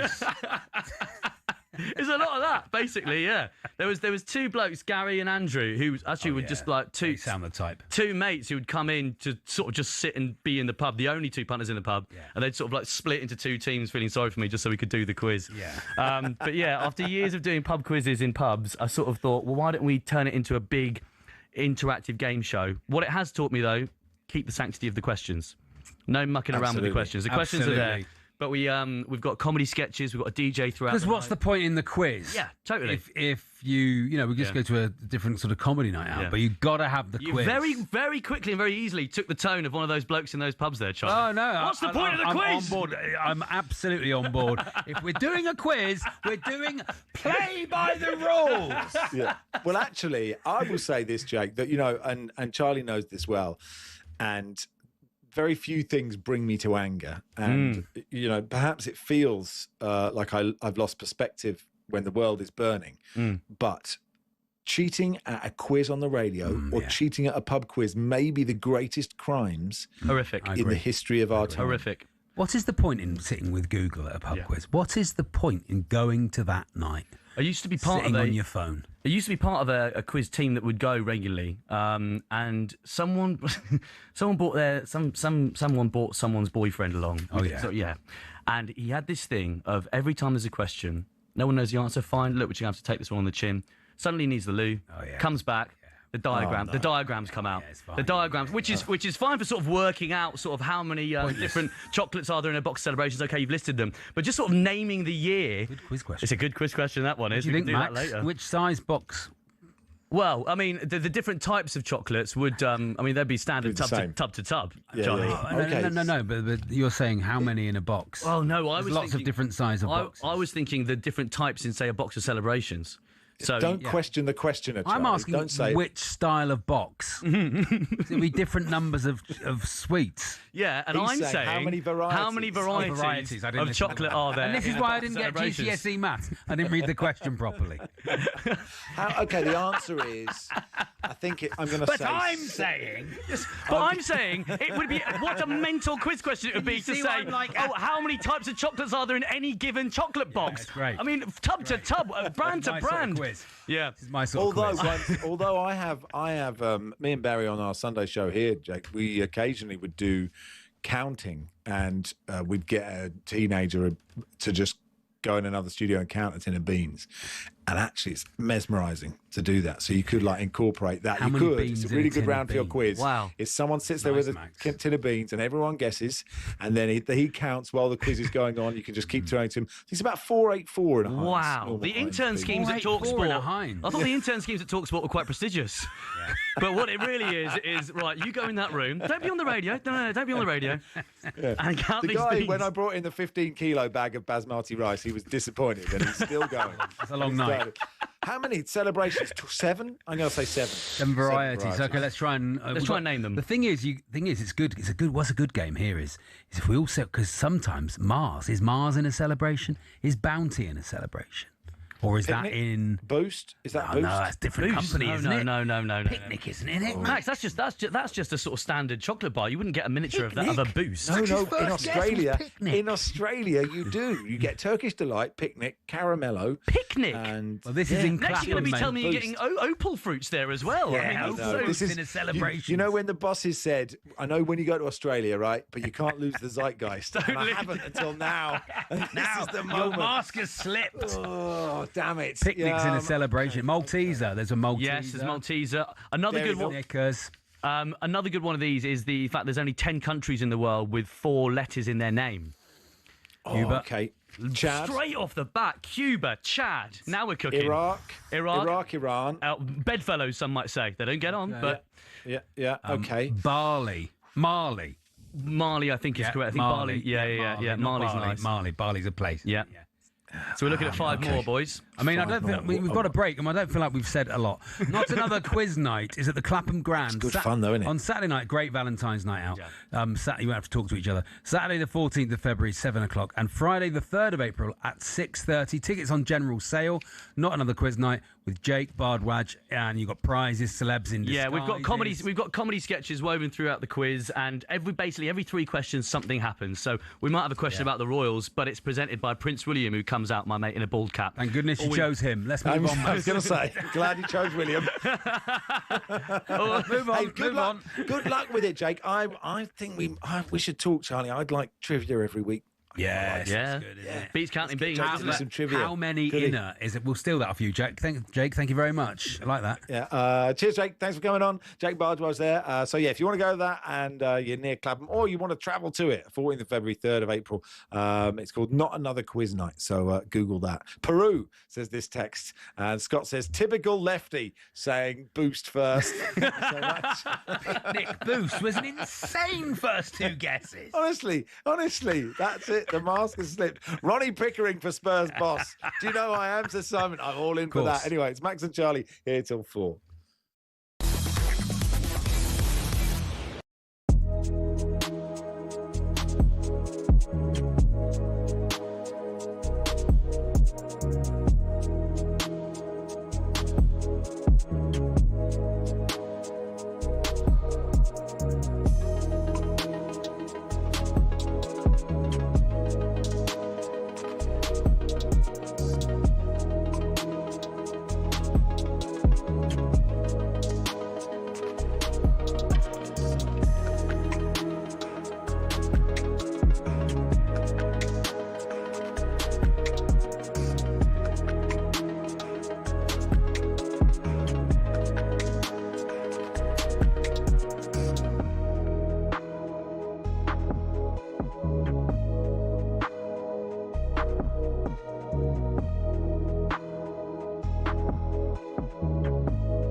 Romero does what he does.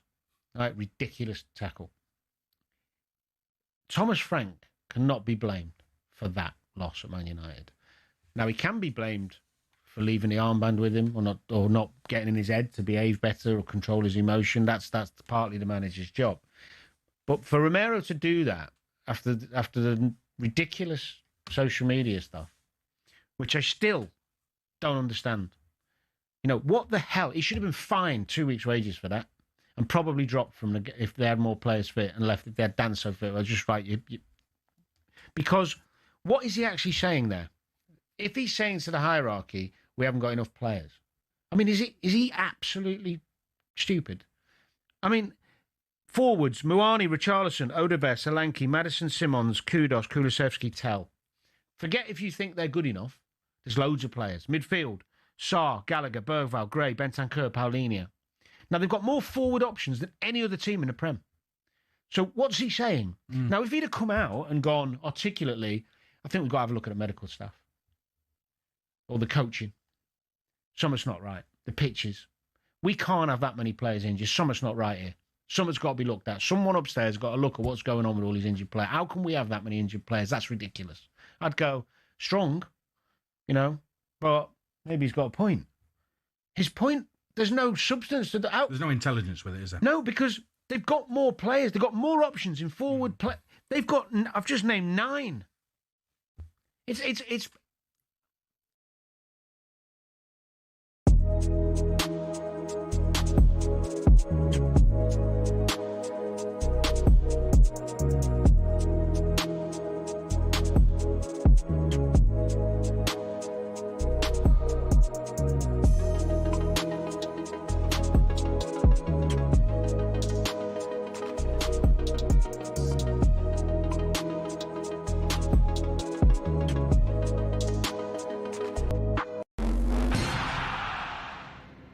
Who do Spurs turn to now then? Thomas Frank's been sacked as the club flirts with relegation.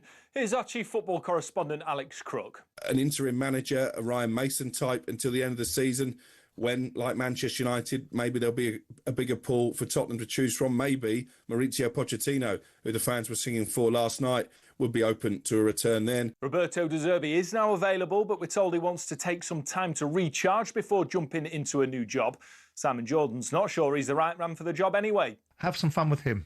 The fact that he doesn't want to work for Daniel Levy or doesn't want to work for Paratici, but will work with this group, don't have the qualifications or any of the attributes that I think that will make Tottenham into the thing that they said that they want to make, but have been running it behind the scenes for 25 years. We'll see. More on this breaking story on the website at talksport.com. Now, Arne Slot admits he's enduring the toughest season of his career by a mile. The Premier League champions travel to Sunderland tonight, currently sitting 6 points adrift of the top 4. That fixtures are live and exclusive commentary on talkSPORT this evening. Ali McCoy thinks expanding the Championship playoff places to 6 teams is just a money grab. He says leave it as it is. I'm with Gabby. I mean, it's madness. You can make an argument a team can finish third on 70 points and the team at 6 on 50 goes up and things like that. So that's the team in 8th. Exactly. EFL clubs are expected to vote in favour and it would come into action next season.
Good afternoon, you're listening to Rushden and Baker on talkSPORT here until 4.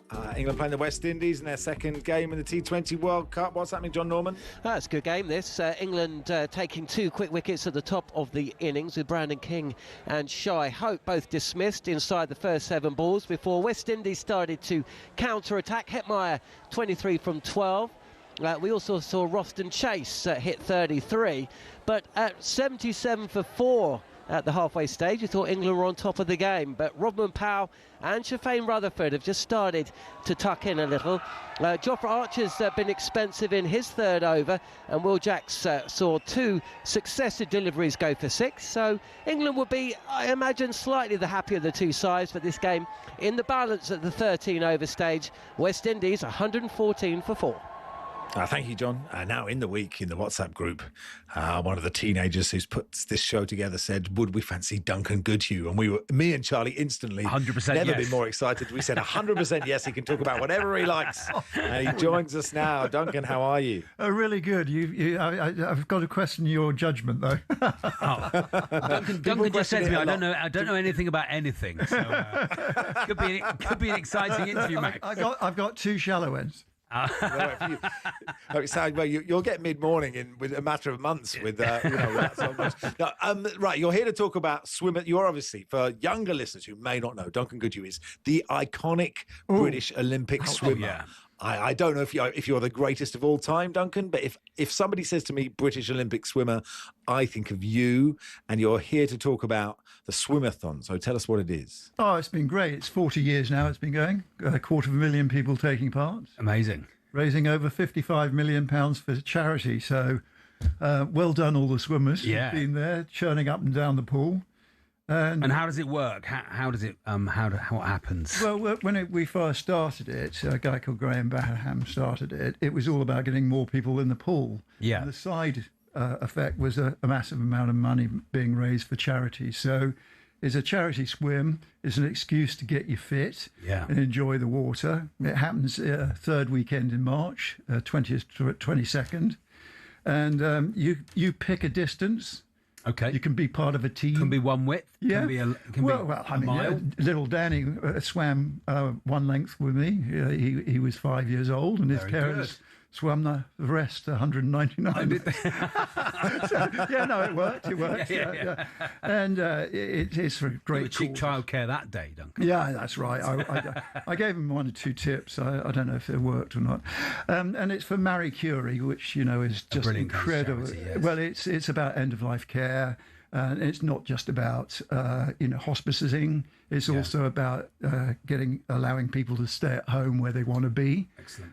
And they'll give you financial advice. Sometimes somebody's falling ill and the breadwinner, so they help around that. And it's Cancer Research UK, who's world leading in cancer research, and they're nailing cancer. And the day they get it, the steps forward have been incredible, haven't they? Oh, it's been absolutely fantastic, and that's just picking up speed. So every penny raised, is help that goes to these charities is really helping, and there are 500 pools around the country, so there's one around the corner from everybody. Of course, yeah. And you can either swim as an individual or as a team. And we've had octogenarian teams. They take a bit longer sometimes. Really? Lane swimming, the slow lane swimming. Yeah. Well, everybody's graded. Yeah, that's right. They're graded. It's brilliant. And I think what's really striking is a normal person taking a swim in their community with other people, dedicated to doing something special in their life, getting touching and France at last. I've swum the channel. Yes, I've done it. It's my achievement. Yeah. And the other thing is, the fact that it's helping Marie Curie and cancer research is just absolutely stunning. And you just go to swimathon.org and sign up. And if you're under 18 till tomorrow night, you get a discount. So we know what to do with a school holiday now, don't we? Yeah, exactly. Get down there and do that. Are you jumping in the pool? I don't jump in. I get pushed into numerous pools. Why am I here? Because somebody's got to be thrown in the pool occasionally. Right. I see. Can you still do a bit? I still near a pool must be just like so natural for you. Must be your, you must. Constantly spent so much time in a pool or around a pool. Are you ever dry? A lot of people would say you're always wet. Yeah, just as well I wasn't a politician, isn't it? No, a good day is a 1 swim day. A great day is a 2 swim day for me. And I love swimming in pools because it's so beautifully objective. And I'll sit on the side. And I have a look, and it's like being on holiday. There's sparkling water and the order of it all, and the symmetry, and the diving in immersed, and the cleanliness, the cleanness, and it's like astronauts train in the water because it's an off-world experience, neutral gravity.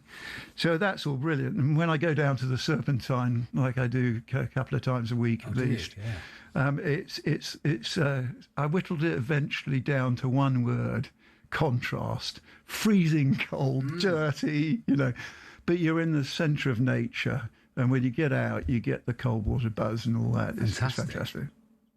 Now we were sort of thinking. Someone said, "Do you reckon we can ask him about the winter games?" And I was like, "We can't. He's Duncan Goodhew. He's like a swimmer. It's nothing. And it's nothing to do on with thin ice, aren't you, Matt?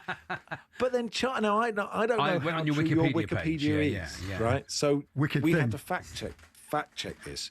Charlie, what did you discover? Discovered that you had bobsleighed for Team GB in European Championships. Is this correct? 2 and 4 man. Two man as well. Not even like with 3 other guys who know what they're doing. Yeah, I was the prayer man. I was the prayer man at the back. Really? Yes. It was the whole business. How did that come about? Well, I went, this is 1981. 1980, I think it was. I went to the annual general meeting of bobsleighing. And it was really weird. It was rather kind of different event. Yeah. And Mick Jagger turned up, immaculately dressed. Was he in the two? Was it you and Mick Jagger? The annual him and Keith Richards. It was him and Keith Richards. And he had Keith Richards, more of a luge man. That's right. In pink sneakers, anyway, so during this meeting, I was cornered by somebody who said, "Oh, you'd like a go at bobsleighing?" I said, "Sure." I'd had a few glasses of chlorine or something or other. And they said, "Yeah, sure." And the next day it was in the Daily Mail. And so I went, "Oh, my goodness me, I've got to take this more seriously." Yeah. And so I did a season. And it was, it was thrilling. And the difference between that and swimming? I suppose. Well, one, Charlie, is I know. Physically, the physical. I can ask a silly question if you like. I'm trying to ask a philosophical question about how the two feel. Well, do carry on. Just to demonstrate, I've got a deep end. Well, I suppose swimming is around. You get out of life what you put into life, and breakfast is one of the greatest moments in your life because you get up, go training, and swimming in a pool is so objective. You've had 100 goals, you've either beaten or not, and breakfast you're either drowning yourself in your cereal or going I'm on my way. Bobsleighing, you get the same kind of repartee at breakfast because you don't know whether or not you're going to have dinner. Life takes some death. So they are different, but they're kind of the same. Breakfast is exciting. Yeah. Jamie says, during the 80s, Duncan Goodhew used to live down our road in Forest Hill in South. Oh, yeah. We would knock on his door on a regular basis to get his autograph. No smartphones back then. We used to knock him up at least once a month on the way home from Holy Trinity School to get his signature. He always accommodated us kids with good grace. What a nice man. Very nice. Well, they must have caught me at a good moment. Yeah. Oh, that's so lovely. Yeah. So I mean, you were so famous, Duncan. For a long time. Well, the thing is that somebody very recognisable, obviously, but and very, very famous. You must have been on every Saturday night TV show going. Yeah, well, I mean, it's a friend of mine once said. He said the thing about you, Duncan, is you haven't gone grey and you haven't lost any more hair. So as long as you don't look too close, I look pretty much the same as I did, 40 years ago. So it's 50 years ago now when I started swimming. So yeah, fantastic. It's been so nice to meet you. Great to have you in. Yeah, lovely to chat. People can help with the Swimathon. Google the Swimathon. Yeah, swimathon.org. Sign up now, and I tell you what, if you swim regularly, it's been shown you're 4% happier than people who don't. And if you swim outdoors, it's 7%. So not only are you going to help Marie Curie and cancer research, you're going to be happier. Fantastic. There you are. Duncan Goodhew, European champion bobslayer, him and Mick Jagger, who beat the Americans. I wish I was champion. I think I didn't get last, but I got there somewhere. Well, you weren't last. You were there. You were there, thank you, Duncan. You were there. I was on the ice. It was too hard for me. So nice to chat. Duncan Goodhew there. It's Max and Charlie with you until 4. Alex Crook will join us. We'll do a bit more Spurs in a second.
in the 2 high-profile times when I've accused anyone of racism or sexism, a High Court has agreed with me.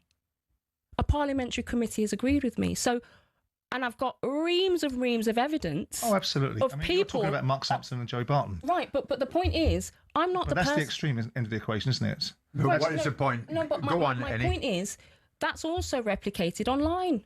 So there's reams and reams of evidence of people online. But you did it to me. You told me. I don't have a problem with it because it's your opinion. You said to me about me that I'm a sexist. No, I don't think I am. I think I have a strident opinion. I have a daughter. I think you pander to an audience. Yeah, and that in itself could be considered to be something that people would. I could be robust in my rejection of it. It's your opinion. You're entitled to it, and I like you should do. I only take the value of a people's opinion from someone whose opinion I respect. Yeah. Your opinion isn't relevant to me, and my opinion, to some extent, shouldn't be relevant to you. And if you are strong in the views that you have, I admire you for having the strength of them. But everything that you seem to portray in life seems to be that every disadvantage that you have is because either you're a woman or because you're black, and it's got nothing to do with your contribution to the equation and the way that people perceive you. I'll always take responsibility if I think I've done something wrong. I'm the first person to apologise if I think, I shouldn't have said that or that went the wrong way. You can find multiple examples of me apologising, but there is a reality that I do suffer sometimes a disadvantage because people abuse me for my identity. They don't actually focus on.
Good afternoon. You are listening to talkSPORT, the world's biggest sports radio station. You will know now, of course, that Thomas Frank has been sacked by Tottenham Hotspur. Let's talk to our chief football correspondent, Alex Crook. How are you, Crookie? Hello, Crookie. Yeah, good afternoon. Keeping busy. Yeah. Yes, I imagine so. So give us the nitty gritty of how this all panned out. I know that my understanding was that he didn't have full support of everyone there for a little bit of time, sort of unsurprisingly. Yeah, I first started to get pretty strong whispers before that Borussia Dortmund game in the Champions League that Thomas Frank needed results to convince all of his paymasters that he was the man to take the club forward. Obviously, they did beat Dortmund, albeit against 10 men. They went on to win in Frankfurt as well to secure their place in the last 16 of the Champions League, which I think brought him some breathing space. But it's the Premier League form, isn't it, which has really let him down. 7 wins in 26 Premier League games in charge. And because West Ham have improved, I think there is a genuine fear now that Tottenham could well be dragged into a relegation battle. I personally think they've probably got too much quality in the squad for that, but that's why I think the hierarchy have decided they need to act. But I've done my whole notebook actually this week on events surrounding Thomas Frank and Tottenham, so 4 decent news lines in there. One of them being that I spoke to someone who was actually in the director's box last night, and they saw before their eyes the mood of some of those Tottenham directors, the chief executive and the chairman, who were both in attendance, sort of change as Spurs were booed off at half-time. Thomas Frank was getting stick from the supporters. They were 1-0 down at home to a Newcastle side who themselves were in not great form. And I think there was almost a flick of a switch there, a lightning bulb moment that this can't go on. And then the recommendation was put to the Lewis family, Enoch, that actually we're going to have to make a change. I think one of the reasons Thomas Frank was so bullish after the game, and he said he was absolutely certain he would be in charge for the North London derby a week on Sunday, was because that was the tone of the conversations that he'd been having in the lead up to the game. I mean, I think a lot of Spurs fans will be like, how can it have been it can't have been a light bulb moment. Like, they've been booing Frank for months, Yeah. you know, like this has surely been like a slow grind to make this decision. I guess the point is were they so desperate to keep him because he's a nice guy, or they just really wanted to work out? Because I think, as Paul Hawksby said earlier, Tottenham fans haven't really seen a style from Thomas Frank. No, but I think when they hired him, they knew that Thomas Frank was a project manager, not someone who was going to come in and reinvent the wheel overnight. You look at his tenure at Brentford, I think he didn't win any of his first 10 games there, and obviously ended up being the most successful manager in their history. It was the same when he was working over in Scandinavia. I think he had a good relationship with the board. They realised he was a decent guy and a good coach, and inherited a difficult job. As I said, they finished 17th in the Premier League last season. So to go from there to being challenging for Europe, which I think is the aim that was set out, was always going to be difficult. Then you factor in the injuries, and I think they were determined to give him time. And a bit like Ruben Amorim at Manchester United and Erik ten Hag before him, I think they probably looked around as well, the Tottenham hierarchy, and thought, well, if we do make a change mid-season, who do we bring in? Because I'm told Roberto De Zerbi, this is another line in the notebook, that while he's keen to return to the Premier League, I think his plan, having left Marseille overnight, is to take a bit of a break, a bit of time out of the game, so he won't be available until the summer. Mauricio Pochettino, I think, would be the number one contender, but again, he's tied up with the USA national team, at least until they go out of the World Cup. So you're talking about an interim, and again, there's nobody obvious, is there? Because Ryan Mason isn't on the staff anymore. He's done that job twice, but didn't work out for him as a manager at West Brom. You've got Johnny Heitinger, who's come in, who would seem the obvious choice. Michael Carrick would have been a contender. And when Tottenham was sounding out potential alternatives earlier this year, because I think they knew it, inevitably a change was probably coming, he was one they talked to. But of course, he's now at Manchester United. But that's on an interim basis as well, isn't it? So maybe an interim till the interim gives up at Manchester United, and then another interim. You know, I don't know. Robbie Keane's been mentioned by our listeners. I think that's not a bad shout at all, Crookie. No, well, he's someone obviously who's got a big rapport with the Tottenham supporters, which Thomas Frank never had. He's done really well, I think, wherever he's been. We've seen what he's achieved at Ferencváros, winning the league there. He won the league in Israel. But again, if they're only looking for someone to come in till the end of the season, is Robbie Keane going to give up a stable job in Israel for a short-term tilt at the Premier League? He might, because he might back himself to impress enough that he becomes a contender at the end of the season. So, yeah, I certainly wouldn't rule that out. It's interesting you say you think they've got too much quality to go down. I mean, I don't know how good their squad is. And I don't think, and you know, Paul mentioned this earlier, like how many fighters there. I think how much fight have they got? I think if he'd won one of these four, if they were just like 10 points clear, I think they would have kept with him just to say wait until Poch. But I think there is a real danger of relegation. I really do, because I think West Ham are showing something, Leeds are showing something. Okay, Forest are on the slide at the moment, but the sides around them have something about them. And when you watch Tottenham regularly, it is really hard to know where the quality is, or where the drive is, or where the energy is, or where like the patterns of play are. I think they are really in danger. And maybe that's the problem that really has undermined Thomas Frank, because from what I'm told, there are certain individuals in that Tottenham dressing room who believe they should be playing at a higher level. They believe they should be challenging for league titles and challenging to win the Champions League. And actually, if you've got that lack of self-awareness, having finished 17th the year before, albeit winning a European trophy, and we shouldn't take that away from Ange Postecoglou, then maybe you're right. Maybe they are sleepwalking into a real relegation fight.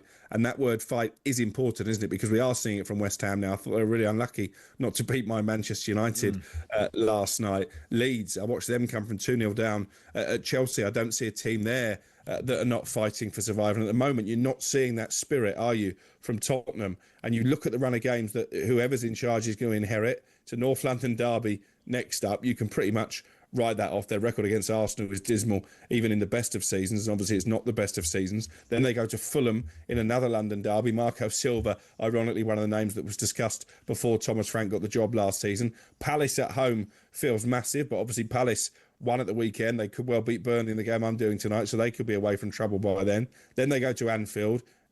difficult place to win, even when Liverpool are not at their best. Forest at home, last game in March, the last game before the international break. That feels absolutely pivotal, doesn't it?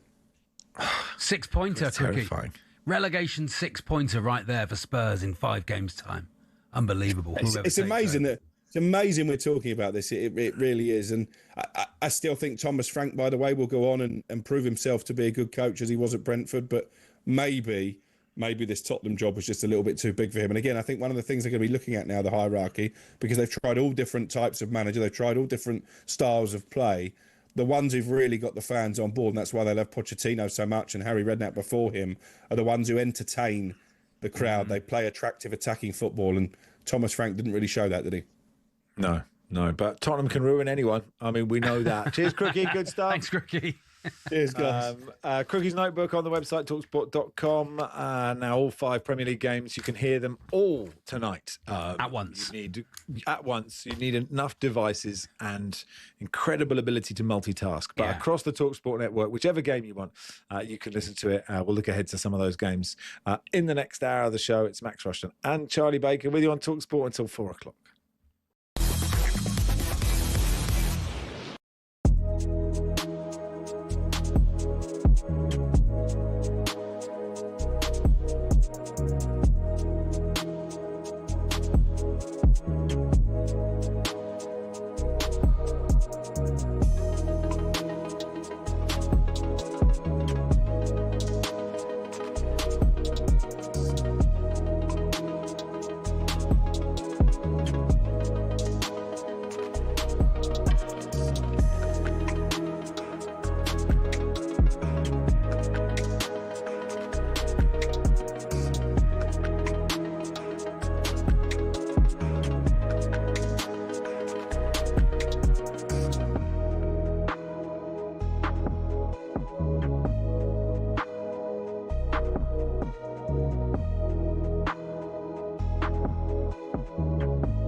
Mo, what happened yesterday? Candy. What happened yesterday?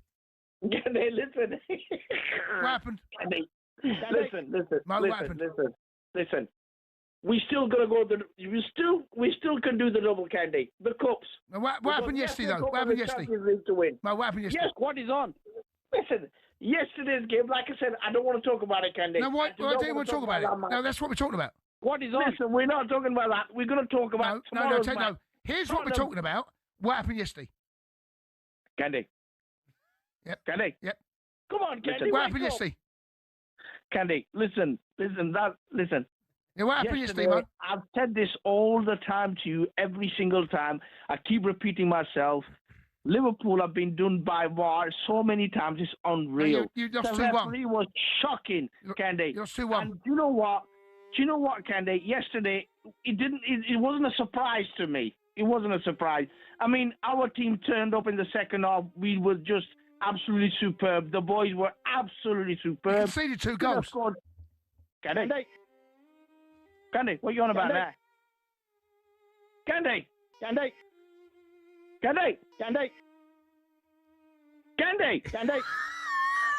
Mo, you conceded 2. Listen, Jimmy G, you can't say anything, yeah? you cannot talk. You've got no room to talk. You can't be blaming VAR, mate. You can't be blaming VAR. I mean, Jimmy G, listen, your captain got sent off. He just done it deliberately.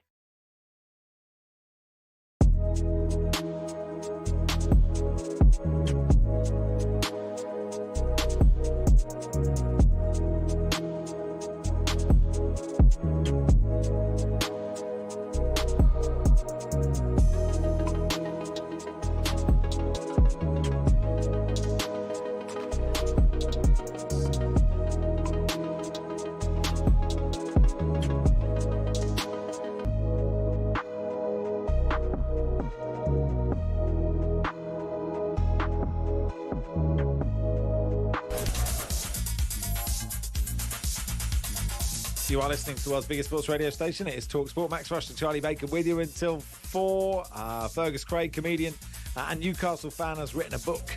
I'm not the only murderer in my retirement home. He'll join us in a bit and we'll do Paddy's challenge in just a second. Before that, here is Fletch with the sport. talkSPORT Sports Update powered by the Nissan Van range. Commercial vehicles built around your business. Search Nissan Vans or head to your local Nissan Van centre. Good afternoon. The Tottenham Hotspur Trust has welcomed Thomas Frank's sacking, but they've warned the threat of relegation is a serious one. Even after defeat to Newcastle, Frank was adamant his position was secure. talkSPORT's chief football correspondent Alex Crook says he was lulled into a false sense of security. The sporting director, Johan Langer, and the chief executive had assured Thomas Frank he still had their backing. He was safe. Well, clearly he wasn't, and it's the decision that has been made by the owners, by the Lewis family, by ENIC, that ultimately has decided to call an end to what has been a really disappointing tenure for, I think, a good manager and a good guy. Tottenham are just 5 points off the bottom three. Next up, the North London derby a week on Sunday. So who's next? Former Tottenham midfielder Danny Murphy says the situation is a critical one. I think the Derby might be a problem, yeah. Right now, they've just got to get someone in who keeps them in the league. Well, I mean, don't think long term.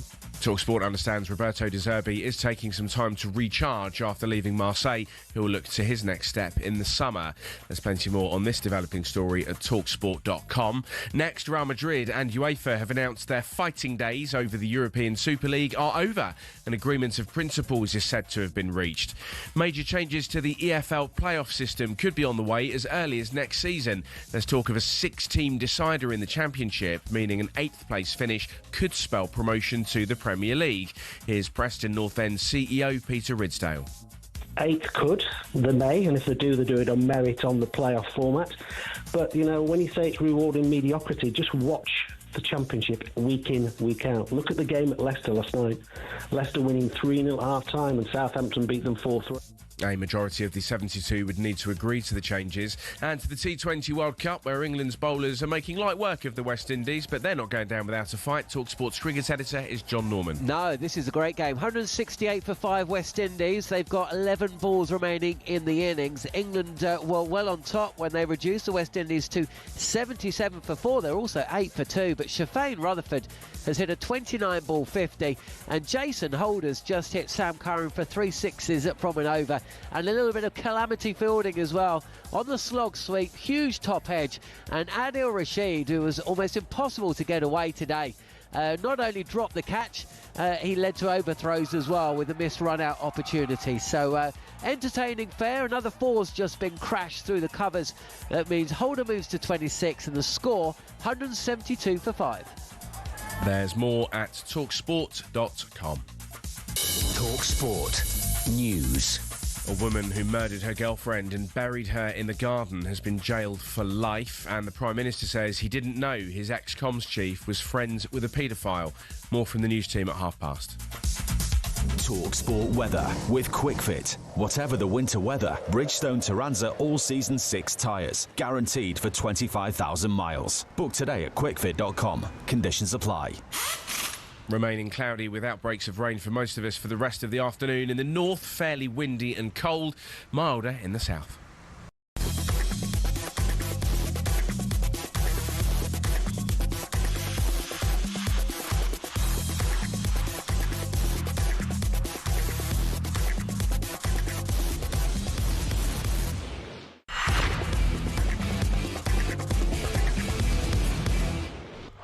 Challenge on talkSPORT with Hawksby and Jacobs. What critics are calling one of the many radio quiz segments happening this week. Paddy Power. 18 plus BeGambleAware.org. Time now for Paddy's Challenge, our quiz for charity in association with our friends and official betting partner Paddy Power. In Paddy's Challenge, we put our knowledge of the wonderful world of sport to the test with the chance of raising lots of cash for our nominated charities. I'm playing for the Sporting Memories Network, Charlie raising money for the Roycroft Hospice. And as always, our host for Paddy's Challenge is Ben Fletcher. Welcome, Fletch. Good afternoon, gents. In Paddy's Challenge, you'll each be asked 3 multiple-choice questions posed by the voice of Paddy Power, Alistair McGowan. The winner is the player that scores the most points. In the event of a tie, you'll both win the chance to raise some cash for your charities. Last time we played, Max won and Manchester City to beat Newcastle last week and reach the EFL Cup final, which they did with a 3-1 win. That's another £34.60 for the Sporting Memories Network. Let's see if we can raise some more cash for charities. Thank you, Max. Thank you very much. It's okay. Thanks. I am concentrating on this quiz because I like this quiz very much. It's bad at it, and I never raise any money for the road. I did raise £22. That's much needed. It's tomorrow's quiz you don't like, isn't it? No, I don't like all the quizzes. Look, there's nothing I don't like about this show. Okay. Let's just get that out of the way. I'm sick of these rumours. Sick of the rumours. Mm-hmm. You don't end up in Pop Bitch, do you? Just because I'm doing Virgin now and again. Oh, yeah? When are you doing that, Charlie? Every day this week and this weekend. Oh, yeah. So, you know. I do extra time on talkSPORT occasionally, Saturday and Sunday mornings, 1 till 5. Anyway, this is getting us absolutely nowhere. The virtual coin toss has taken place off air. It has decreed that Max will be going first. Okay. So if our head of technical supervisor managers, Billy, is ready, he is. With attention bet, here comes Max's first question. Is he Billy's head, is he? You believe it or not. The Seattle Seahawks produced a devastating defensive display to beat the New England Patriots in Super Bowl 60 last weekend. How many Super Bowl titles has the Seahawks franchise now won? A, 1, B, 3, C, 2. Don't know, 2.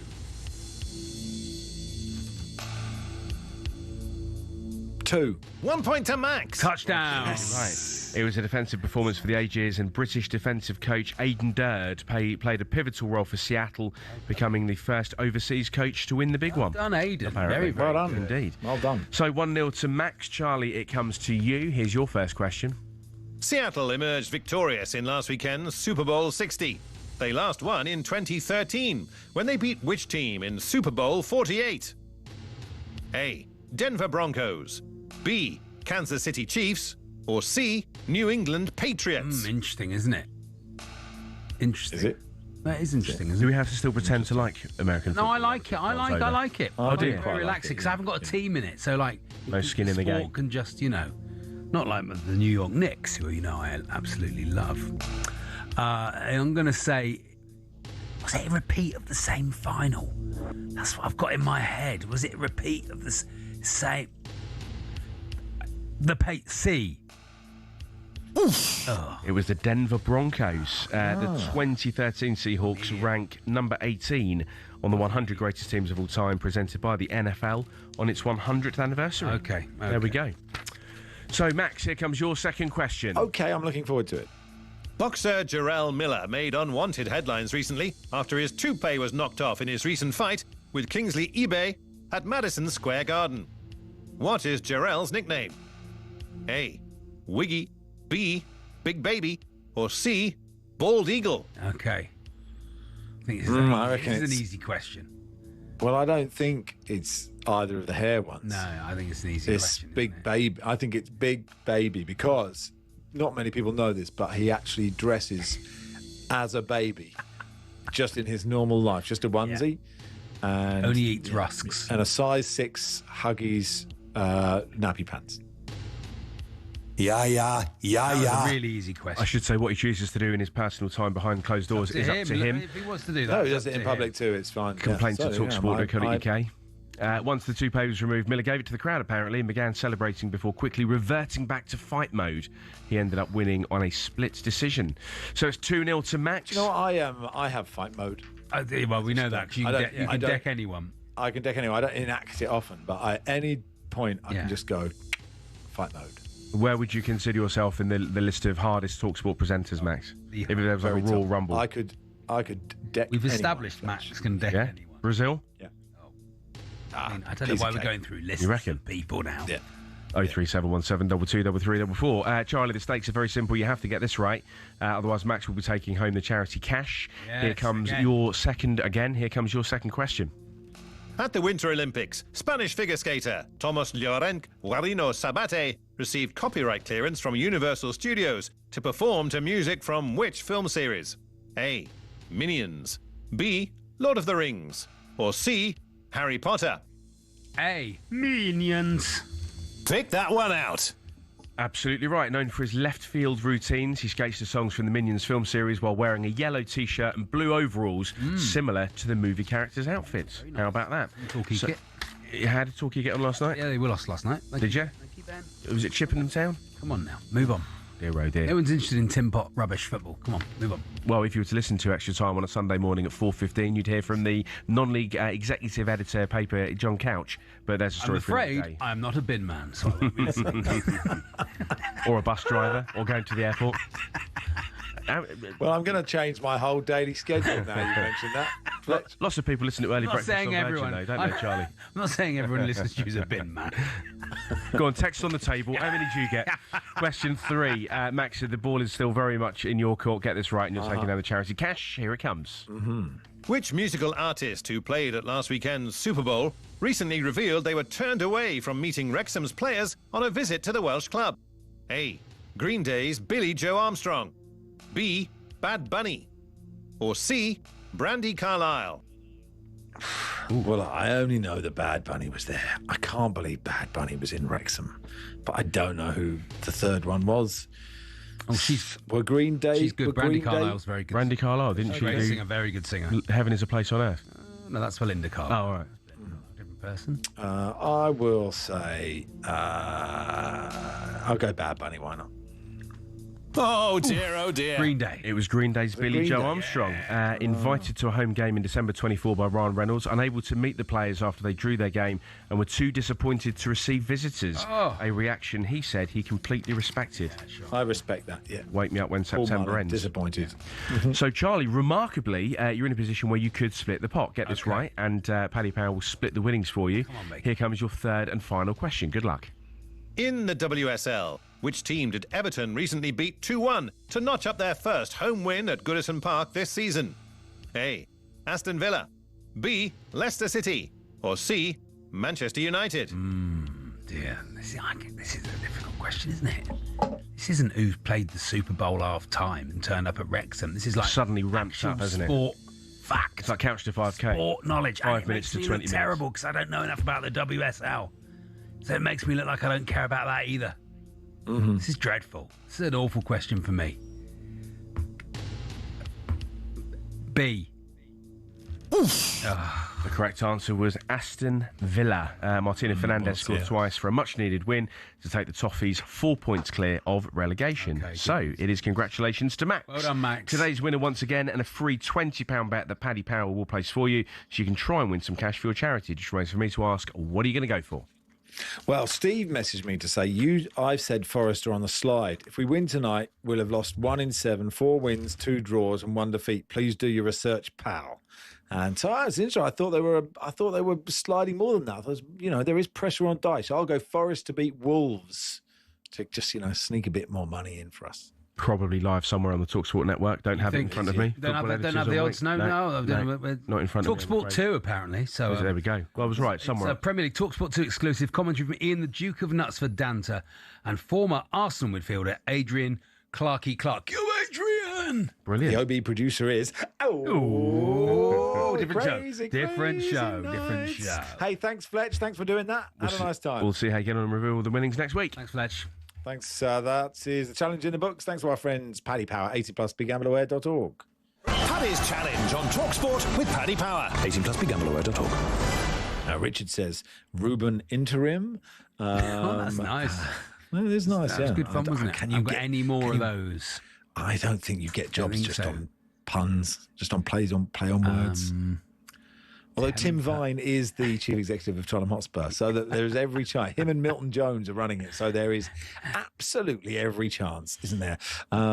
Fergus Craig, author, comedian, Newcastle fan, he's written a book, and he's going to tell us all about it in just a second.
Legendary retired referee Dermot Gallagher joins us here on the show. How are we, Dermot? Hi, Majestic. Hi, Al. Hi, Dermot. Listen, let's just get your thoughts off that straight off the bat. We don't want to ask you no questions. You're the ref. Tell us what you saw. I have to say, I get what Alan says, and I think lots and lots of people will say, give the goal. It keeps 11 against 11. It keeps everybody happy. But when you look at it, there's no doubt whatsoever Szoboszlai is fouled, and by Haaland fouling him, he will argue that stopped him clearing the ball off the line. But you go back, the only reason Szoboszlai gets that far back is because he actually hauls Haaland back. That's the first foul. So I don't think Craig... I think Craig has tried to play advantage because he thinks it'll be a goal. Definitely, Dermot. He's played advantage, isn't he? Yeah, he's played advantage. And bear in mind, Al, that he can always bring that back if it goes wrong. So he's... but if you go to the second part, right, where Haaland fouls him, right, but the ball's gone in the net. So why didn't he play advantage there as well? Well, he can't play an advantage for foul on Szoboszlai, can he? Because if the ball's in the net, the game, it's terminated, isn't it? That moves over. But if you actually look, that ball's not in the net when he pulls Szoboszlai back. And the problem there, Al, is that once don't you think he see that, Dermot? Don't you think he see the first incident, right? And he's played on. Yeah. He's seen the second incident. He must have seen it. It was fairly obvious. And he still give a goal. That was the on-field decision, wasn't it? The on-field decision was goal. That's correct. So all I can presume is he hasn't picked up the foul on Szoboszlai. No, I don't see that. I think what's happened is VAR or the official in the VAR room has picked up the second incident and said to him, "You really need to go and look at that again," because more or less underlining it, saying this is a sending off situation.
West Indies innings is done in the T20 World Cup. England's second game. How have they gone, John Norman? It finished with sixes. It started with wickets. It's been a really engrossing 20 overs. 196 for 6 West Indies finished on after being asked about first. They were 8 for 2 in the second over and just kept pushing and pushing. And it was a pretty sorry bowling card in the end. Only Adil Rashid, 2 for 16 from his 4. And possibly Jamie Overton as well managed to keep them in check. Will Jack's expensive, 16 from his 2 overs, and Sam Curran and Jofra Archer also went at over 10. 76 not out from Shafane Rutherford, but there were big runs from the likes of Roston Chase and Jason Holder. So you'd have to say West Indies favourites from here. England need a big innings, and they've got the batting to do it. It should be explosive whatever happens. England have been set 197 after the West Indies made 196 for 6. Thanks, John. Thank you, John. Let's talk to the comedian Fergus Craig, who has written a book called "I'm Not the Only Murderer in My Retirement Home." Hey, Fergus. Thanks for coming on. Hi, guys. Thanks for having me. No, you're really, really welcome. Thanks for coming on. Tell us about the book. Right, yes. I'm not the only murderer in my retirement home. It's about Carol Quinn, a retired serial killer. She's been in prison for 35 years. She's released, and she immediately goes to live in a luxury retirement home in Hampstead. Very early on, someone is murdered. Everyone assumes Carol did it. She has to solve the crime. Right. In order to clear her name. What makes that more difficult for her is that everyone else in that retirement home is a retired investigator of some sort. Wow. I like it. Very good indeed. I mean, it sounds fun. I mean, I've got to say, the elephant in the room of the Richard Osman books. I mean, it's nothing like them. Who? It's nothing like them. Now, I thought at first, when I read about this book, because your books were Murder at Crime Manor and Once Upon a Crime, which I've read both of them, enjoyed both very much. They're not spoofs. They're proper sort of detective-y books. I thought when you were writing this one, oh, it's another one, but this is like a proper book, Fergus. Yes, I'm finally moving into writing proper books. You know what I mean, though? It's like Charlie. Totally. Whenever we have an author on, Fergus, Charlie does say, and this is a proper book. No, his other two are really enjoyable, and I'm sure this is as well. No, this is all part. This is the road to the booker. I'm on my way. Yeah. The other two, they're all out parodies, really. Every line is a joke. That's what I mean. This one is a sort of, I'm having fun. It's a riff on the genre. What happens if you throw a serial killer in there? But yes, it's there's some feelings. You'll laugh, you'll cry, all of the things. Yeah, all of the things. Some hugging and learning. Good news. The I always think when Richard Osman, who wrote this book, Sorry, who? I'll give it a So go. sorry to say it again. I try to do a page about a detective doing a good job with a good attitude who played by the rules. I mean, it's one of the worst pages of literature. I used to do it at the live shows for Football Weekly because it was so embarrassingly bad. But it's obviously it's such a different skill. Writing a book is such a different skill to being a comedian. Like how have you found the process? I like it because you get up every day and you know that you've got a job to do, right? You've got this massive thing that you have to finish. So I like it. You do sort of bore yourself. Sometimes you think, is this getting boring? Nothing's happening for ages. And then you remember, no, you've been writing for an hour, but that actually takes 2 minutes to read. There was something massive just happened 2 paragraphs ago, Yeah. But yes, I think that is such a, and do you have is your process, the author Marion Keyes, I think she said she lights a candle. All right. And then she has that candle, and I don't think she writes until it burns out, because, I mean, that could be days and days. But, that kind of thing turns everything off, changes the vibe. Yeah. Do you have that, or are you just scrolling with the cricket on and all this? I just put on talkSPORT. Yeah, and start writing. No, it's there's no Suddenly all the characters are calling he's an absolute disgrace, and he was an absolute disgrace. That murder's an embarrassment. Got to be sacked. Yeah, just a lot of stuff about Pep Guardiola in there. No, Ed, no candles. I just send my son to school, sit down and write 2,000 brilliant words, and then that's it. Yeah. There's no candles for me. Well, I think it's a brilliant idea for a book, and Thanks, I'm looking forward to reading it. Have you cast it in your head if they ever make it into a TV? Obviously, they've made. Do you know what? The Richard Osman films into a book, and the Agatha Christie films. They're all great films, aren't they? So, can you see it on stage? Can you see it being played by certain actors? Yeah, I was talking with it about it with my girlfriend. I think you need a working class, a woman who can convincingly play a working class South Londoner in her mid-70s. Okay, yeah. If you go to mid-70s actresses, they're all quite posh. So yeah, I don't know, Julie Walters. Yeah, Anita Dobson. Yes. Anita Dobson. I've just cast Just cast Could you age? That'll bring Kathy Hollywood Burke, in. Make Kathy Burke look a bit Kathy older. Burke, fantastic choice. I mean, she'd be a get, choice. wouldn't she? She would be She'd amazing. Be a great get. Yeah, I would happily. Yeah, I'd put her in anything, in any role. Yeah. And Newcastle United is your team, Fergus. Yes. Thomas Frank sacked yesterday. Thomas Frank sacked. How you feel about it?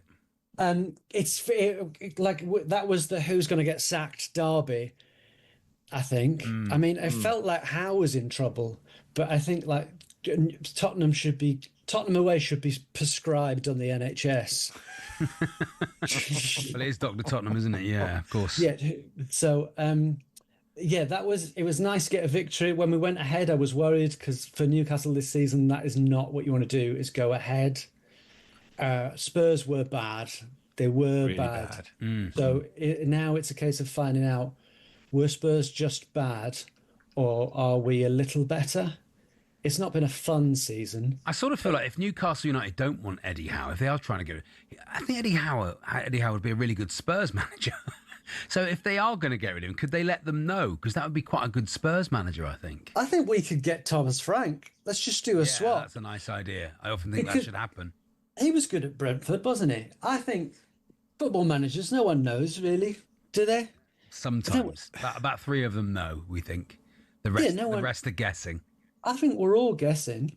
I think, it's been tricky because last year we won the Carabao Cup. I think that was the best day of my life. And I've got a son. Yeah. Yeah. Tell him that. Tell him. I think that was, I tell him. It'll keep him grounded. I think that was the best day of my life. So that I think this season I can take, it's reverting to the mean. Yeah, but I think you're right. I don't believe anyone who says the birth of their child is the best day of their life, because it's a stressful day. Very stressful You're day. awfully tired.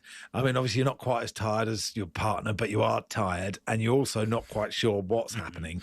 And you're not allowed, crucially, you're not allowed to say that you're tired. No, don't say you're tired. No, that's true. true. Do not And say also, you're tired. And also, you're a bit like, even if you've already got one, you're a bit like, is this the right thing? Whereas I suppose a cup final, winning the cup final is the right thing to do. Although you're feeling the nerves of the Carabao Cup final, there isn't a kind of real long-term implication to like your whole existence. Or maybe I'm wrong. When the takeover happened, I was, I'm very sort of tortured liberal. So I was like, this is, I settled it in my head. I can still support Newcastle. But for me, if we ever do win a trophy, there'll be an asterisk for it for me. And when we do win the trophy, I won't be quite as elated as I otherwise would have been. And that was all rubbish because you just love it. It's just a great winner, yeah. I was never happier than I've ever been. And as far as I'm concerned, I'm fully behind Saudi Arabia. Yeah, that's how it all works. Exactly. In a nutshell, isn't it? They know what they're doing. But what's actually quite interesting about, Saudi involvement, and I've been very outspoken about that, and people have yelled at me because of that. But their interest in sport, and they're funding for lots of things, for that giant sort of vertical city that they're building, and they're sort of going, actually, we can't really afford this. The amount of money. Is it vertical now? Golf and, I thought it was horizontal. Maybe it's horizontal. Yeah, maybe it's diagonal.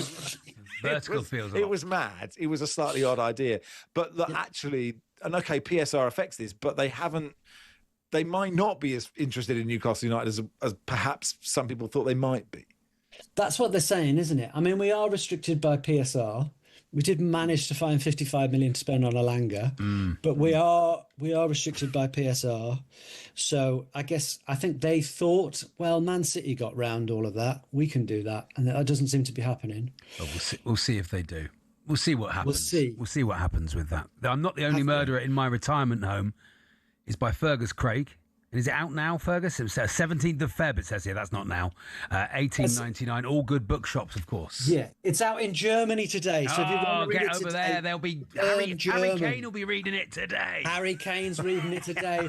The whole squad. Thanks for coming on, Fergus. Thank you, Fergus. Appreciate your Thanks, time. guys. Cheers. Thank you. Fergus Craig, go and buy his book, please. It is Max and Charlie with you until 4.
Did you think that the Super Bowl would get such a thumping up against the Premier League offering of Liverpool, Manchester City? I thought it would be much, much closer. You're talking about a difference of 500 million. You are. But you're talking about, I mean, I've had this argument with Brian T. Smith, who comes in here, who I very much like, and makes the case that the Champions League final, I'd say, dwarfs the Super Bowl, and he makes his argument about scale. It makes my argument. Of course it makes my argument. But then you have to look back underneath it and say, this is a worldwide global audience that's watching the Premier League, watching arguably the biggest game in the Premier League. Yeah. And you've got multitude of broadcast deals around the world for a global sport. Ostensibly, despite inroads into various countries where you've had the NFL on tour and it's made its way into Germany and it's made its way into Poland and it's made its way into the UK, it's a North American sport. And so I'd be fascinated to see, outside of the North American broadcasting numbers, how many of the 220 million people that watched it were outside of North America. Yeah. Because I'm willing to wager you that clearly it's obvious because the population of this country is only 70 million, that 90%, 95% of the people that watched the Premier League game between Liverpool and Man City was around the rest of the world. Yeah. And when the NFL gets its act together, which it's trying to do, and makes this a global sport, and makes it a participation sport and a viewing sport in all the four flung corners of the globe, it'll have numbers that are substantial. And 220 million people watching it, if I'm right in my thinking, 90% of that will be in North America. That's 50% of the population of America, North America, watching a sports contest.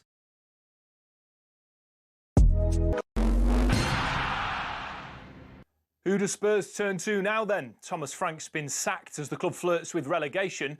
Here's our chief football correspondent, Alex Crook. An interim manager, a Ryan Mason type, until the end of the season, when, like Manchester United, maybe there'll be a bigger pool for Tottenham to choose from. Maybe Mauricio Pochettino, who the fans were singing for last night, would be open to a return then. Roberto De Zerbi is now available, but we're told he wants to take some time to recharge before jumping into a new job.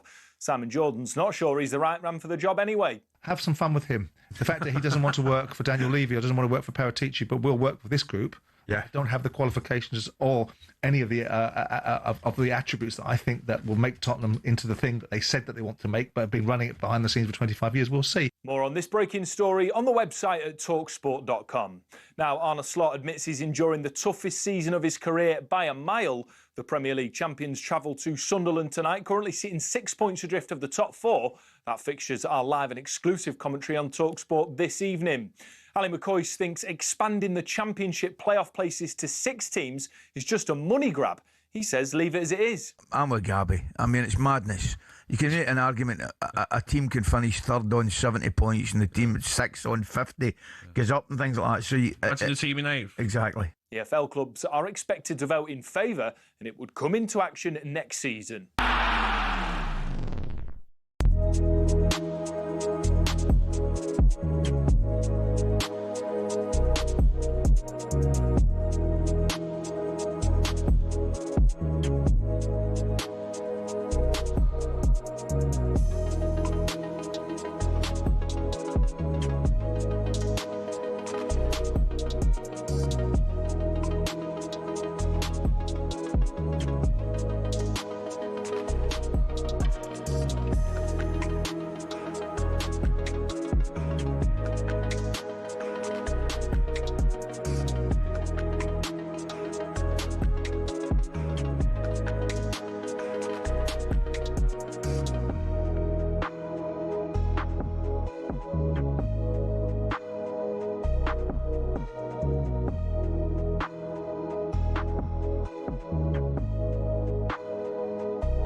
Who doesn't love a round of midweek Premier League games? Watkins turning and shooting brilliantly.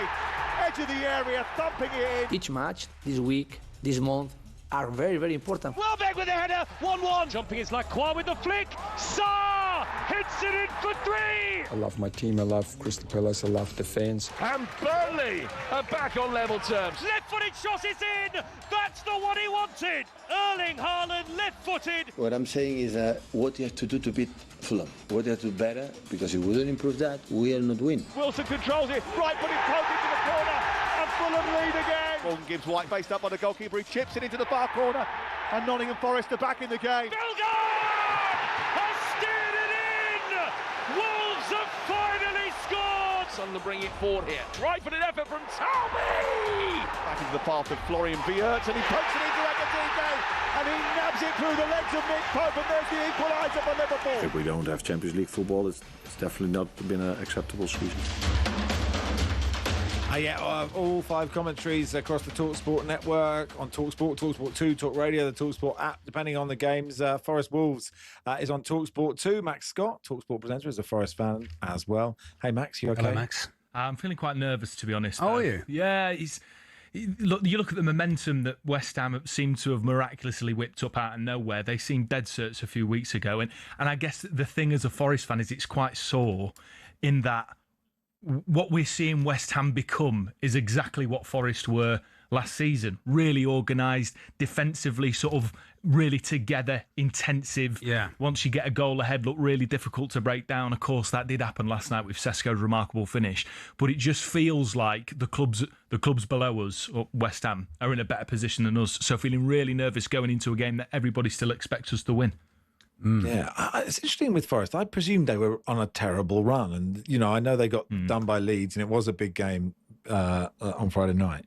But actually, the last, I had a text. I said they're on a bad run, and a Forest fan said, "Do your research. We've lost 1 in 7." And actually, if you look at their results, they've not been too bad. I'm sort of surprised that it's not worse than I thought it was. Or it's better than I thought it was. I know what you mean. It doesn't feel that way though, Max, because I think any opportunity Forest have had since we beat West Ham to extend that lead, we haven't done it. And I think that the manner of the defeat to Leeds at Ellen Road, it felt sort of quite heartless, totally disorganised. And sometimes I've got to a point where I feel it quite difficult to understand what Sean Dyche is trying to do and tactically what the team are doing, because all you're watching, particularly in that Leeds game, was just really poor. And so I think there's a feeling of a lack of hope, really. But equally, you win the game tonight, you bring Spurs in. We've seen today, it's been the talk of the radio station, the talk of the sporting nation. It'd be nice if they had a little bit more attention on them to sort of hopefully pile the pressure on Spurs. Yeah, some of Dyche's critics, they sort of, I think there's the Dychesaurus is being bandied around, that sort of thing. Is it not just about timing, though? Is it not? A lot of football is about timing, and when you get your runs right, when you get your form happening at the right time, is he just not quite got his timing right? Look, you could do with sacking Sean Dyche and bringing Sean Dyche in for the Dyche effect. I'd agree with you. Look, the thing about Sean Dyche, I feel quite sorry for him because there's been a lot of chaos at the club, and he is the last person through the door. So he's been there for the least amount of time and seems to be getting the most amount of criticism.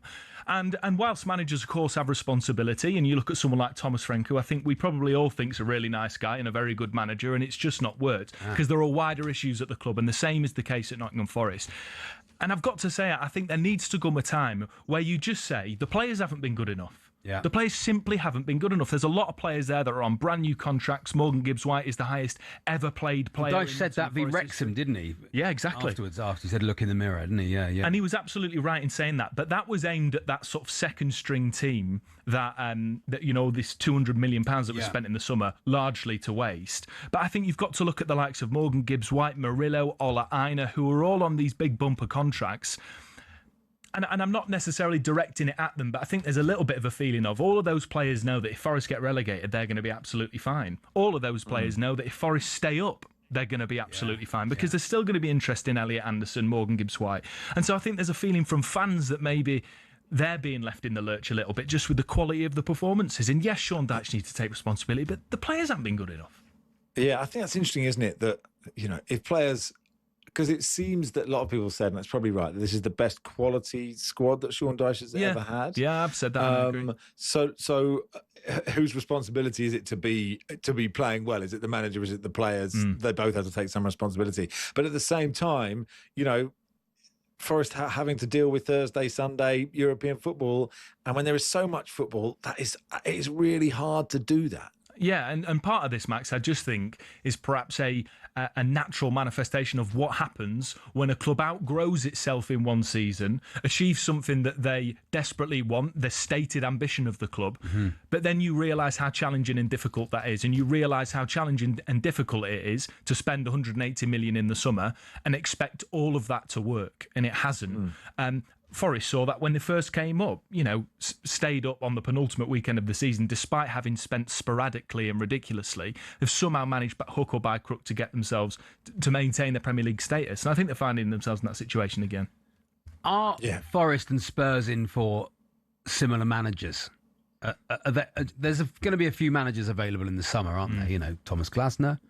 Thomas Glasner. Sorry, the love child of Frank. He'd be a great manager. So Pochettino, Thomas Frank's available. I'm not sure Spurs will go back to him, but are they in for similar managers, or is it a different sort of sliding scale of where they go next if they get rid of Sean Dyche? If I'm honest, I have to be honest. I think that they probably would be barking up the same tree, but maybe Forest would be barking up the wrong tree. I think you've got to sort of evaluate the past. Yes, last season was magnificent. Yes, last season showed what the club and the city could achieve. But to be able to achieve that on a consistent basis is a completely different thing when you're a club with much smaller revenue than Spurs. And so I always think that Spurs, for managers, is going to be a more attractive proposition. And I think it's much more likely that Glasner would go to Spurs over Forest. I think we sort of need to understand our place in a pecking order. Obviously, Forest the biggest club in the world for me. Of course, yeah. But it isn't for managers, and it isn't for people outside of the city or that aren't supporters. And I think that it really wouldn't surprise me if Forest did manage to stay up, and that's feeling like a bit of a challenge at the minute.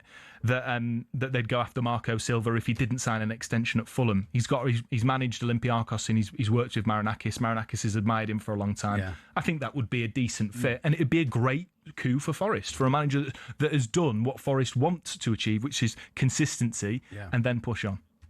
Good stuff, Max. Thank you, Thanks Max. for coming in. Cheers, guys. It's finally good to get a decent Max finally on this show. Max who knows Max something. got there. Yeah, that's so kind of you, Max. This sort of stuff. That's okay. What is this, Forest Talk versus Max? Wolves.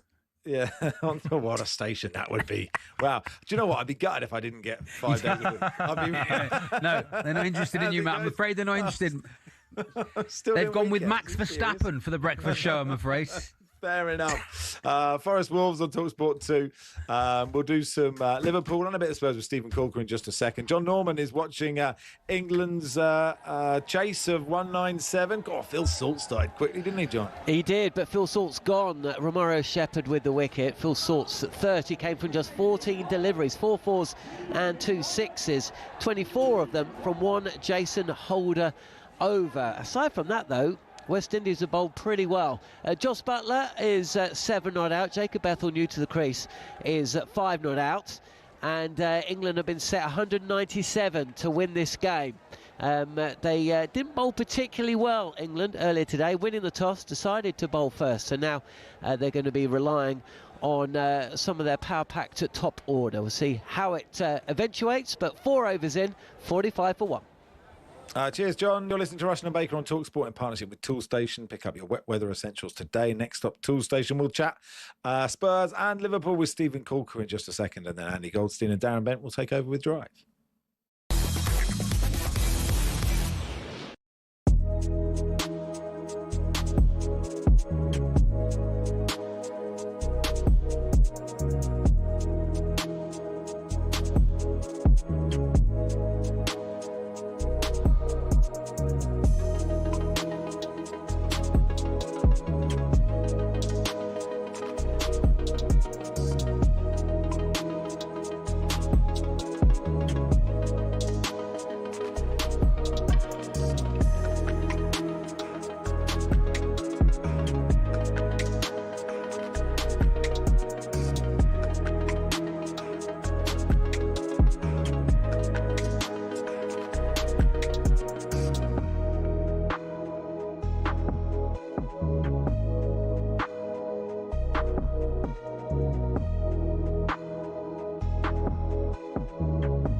big statement here, but I think that might just be the worst refereeing or VAR decision we've ever had. No, it's not.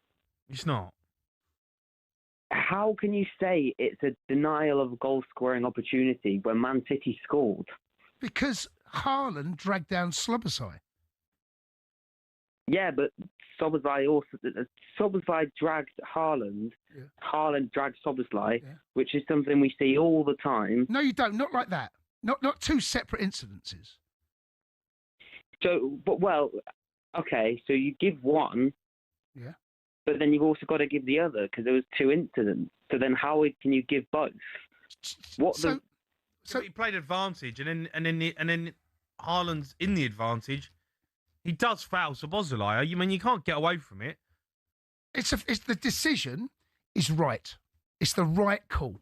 And it's not. Listen, by the laws of the game, it's the right call. Yeah, it's the right call. And that's why you can't say it's the worst decision ever. No, it's definitely not. That's because just the rubbish. referee, by the letter of the law, gets the decision right, in terms of the laws of the game. Do I agree with it? No, I think it's ridiculous. I think there needs to be some sort of common sense law brought into the game where that you just let go, right? You just let that slide. You just let it go. Two fouls don't mean a right. No, I know, but you can't have. No, I know, but you can't have Slobosai dragging Haaland back. By the way, Haaland should score, and then you can't have Haaland dragging back Slobosai. Yeah. If you remember, right, if you look back at it, Slobosai is looking for the free kick. He's gone to the referee on his knees like that. Yeah. He's say, "Where's the free kick?"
Andy Goldstein, Darren Bent have Drive from 4. Before that, let's talk to the former Liverpool and Spurs defender, Stephen Caulker. Hey, Stephen, you okay? Stephen. Hey, good afternoon. How you doing? Yeah, very good, thank you. Yeah, good. Thanks I'm for sure the joining last time we chatted, you were in Iceland. Where do we find you now, Stephen? Right now I'm in Thailand, but not working here, just networking. So meeting up with a lot of teams and just experiencing another culture. So it's been good, but it's late over here right now. It's 10 to 11. Well, thank you very much for joining us. Appreciate it's it. early here in Australia, but I'm not going to, 10 to 11. I dream of 10 to 11 now, Stephen. But anyway, well, it's fascinating, the journey of a footballer, where it takes you. Should we talk about quickly on Spurs? We've done quite a lot of Spurs on the show today, but what do you make of Thomas Frank getting the boot? Well, I've been Thomas Frank in pretty much the whole way through, just because I feel Spurs need some consistency. I mean, my worry was always that they were back in the wrong horse, but for Spurs to sack another manager and have to go through this whole process again of rebuilding, for me, it doesn't make sense. There were a lot of injuries that has obviously been spoken about a lot. There was promise at the start of the season where I felt that the team was playing really well, in particular away against Man City, but things haven't gone well of late, and when the fans start booing, it's almost just you just start a stopwatch, right? It's like it's only a matter of time before the fans get what they want. And I just mentioned this, that for me, the players at some point need to take some accountability as well. Look at the game last night. Like, it doesn't matter what tactics you're playing. It's 5 at the back, 4 at the back, 3 at the back. People need to defend. People need to put a foot in. There needs to be more desire and more energy there. And yes, the manager plays a part in motivating the team, but obviously as individuals, we motivate ourselves to go out there and do that. So yeah, I sort of sit in that camp. It's going to be interesting for Spurs what they do next. I just hope that the next appointment they think about it for a while, because whoever it is, it should be somebody that they stand by and give time to change things around. Yeah. Do you think they need a vibes man though? I mean, just for now, just because I reckon they'd have stuck with Frank if they thought if the Premier League had been the same as last season, where the bottom 3 were out of it. I think they would have stuck with him, but I think there's a genuine fear. I'm my Spurs, they're my big team who win things, Stephen, and I'm worried about relegation. I think they should be worried about it. You think? I mean, not now, surely. The new manager bounce. We've seen it at Chelsea. We've seen it at United. Like, whoever comes in now, I hope, don't want to jinx it, but typically speaking, a new manager comes in and they'll pick up some results. Having said that, if United didn't score in the 96th minute yesterday, the gap would have been down to what would have been 3. Then that would have been a worrying time for sure, because West Ham have found some form. Yeah. West Ham out of nowhere have found some form. So I do agree there is a bit of pressure, but I would expect Spurs to pick up some results and find themselves well away from them. I mean, look at Newcastle. They pick a result up and now all of a sudden they're looking up again. So hopefully it'll be the same for Spurs. Liverpool go away to Sunderland tonight. Liverpool currently 6th on 39 points. Sunderland 11th on 36 points. That's how tight the league is at the moment. I think Sunderland are one of the teams of the season, Stephen. They are, for sure. And Reggie Lebris is one of the managers of the season, along with Keith Andrews, in my opinion. But at home, they're unbeaten, right? They're the only team that's unbeaten. Only team that's unbeaten in the Premier League. I've been promoted, so I've been with 2 promoted Premier League sides in the past. Unfortunately, got relegated with both of them, right? It's an extremely hard thing to do, to come up as a promoted team and get it right. But Sunderland have been fantastic, and they're really refreshing to watch as well. I don't think they're up there by chance. They've got a good side and they play good football. So that's a tough fixture for Liverpool today, who obviously aren't in the best of forms either. So it's a really tough place to go. Yeah, I mean, on Sunderland, I just think, because we were just talking about Forest and how, you bring in lots of new players, it's really hard to get them all to settle. The fact they brought in something like 14 players, like when you got promoted, you must have had a lot of additions into the squads, right? Yeah. When you went up, and they don't all work. So for it to work at Sunderland is it's quite incredible. And they survived AFCON as well. A lot of their players left for AFCON, and that didn't seem to affect them. It is. I think that's probably down to good leadership. So again, the gaffer Reggie Lebris has to, or should take a lot of credit for that, in my opinion, and also to the senior players in the squad that help the players integrate, because it shows that they've got a good environment there that players are able to step into and integrate. Because talking about teams that have signed a lot of players, Liverpool, who they play against tonight, have signed a lot of players, right? And to begin with, it certainly wasn't sinking, and it can be difficult. There's a lot of ego in football, new players walking into the dressing room. There's also players coming from abroad, different style of football, different tactics, different lifestyle. So, I mean, it's amazing to see that Sunderland have got it so right. But I'm sure that, they want to end the season strong, right? Because it can quickly fade away. Their form has started to dip a little bit and they're not quite where they were. And it's like, I would love them to finish the season strong and everyone to go, right, Sunderland have been immense all season. So, picking up results like today will be the ones that stick in people's memory. Liverpool, look, it was a great night yesterday for Liverpool, because Everton could have gone above them, but they lost. And also the sides that are tracing the Champions League, Manchester United and Chelsea, both dropped points. So for Liverpool, if they could go there and do what no one else has done and win at Sunderland, that would, because this race between them, Chelsea, Manchester United, Villa are, not as far away as they were. And okay, I say Brentford on the same points as Liverpool, I think. So it would be surprised if Brentford kept that up. But like this chase for 4th, 5th will be fascinating, won't it? Yeah, firstly, don't rule out Brentford, right? That's my local team growing up, and honestly, under Keith Andrews, they've been incredible. So yeah, we could talk about Brentford all day long, the signings they made and all the rest of it. But sticking to Liverpool, right, and you said the top 4 race, or top 5, let's say, Liverpool need to win today to be in that. In my opinion, they need to win to be in that. Chelsea are in great form. Manchester United are in great form.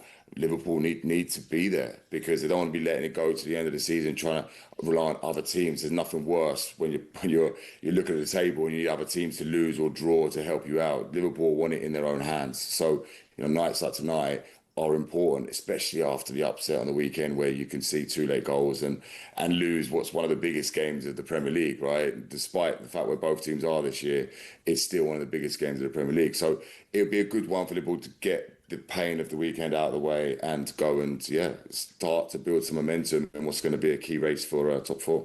Fantastic. Stephen, thanks so much for coming on. Enjoy the full moon party tonight in Koh Phangan. Have a good one. I will. Have a great evening. See you later. Thank you. Stephen Caulker there, former Spurs Liverpool defender. All the games across the talkSPORT network tonight. That is us done. Yeah. Thank you, Charlie. I had a nice time. I had a really nice time, Max. And the podcast available if people want to go and listen. They missed any of it. They can go and listen to the podcast, can't they? That's nice. Listen. Yeah, that is nice. Thank you, Charlie. Thank you, Tool Station. Andy Goldstein, Darren Bent, and Extra Drive.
I don't see. I look at Arsenal and I've watched all the games because I'm waiting for them to slip up, and they can just change it. They can bring 5 players off the bench who should have started, and I think it's look. As much as none of us want Arsenal to win it, we just have to accept that it's their year, and they've been building it for 5 years, and it's their time. Yeah. And it's not because I think Arsenal are particularly great.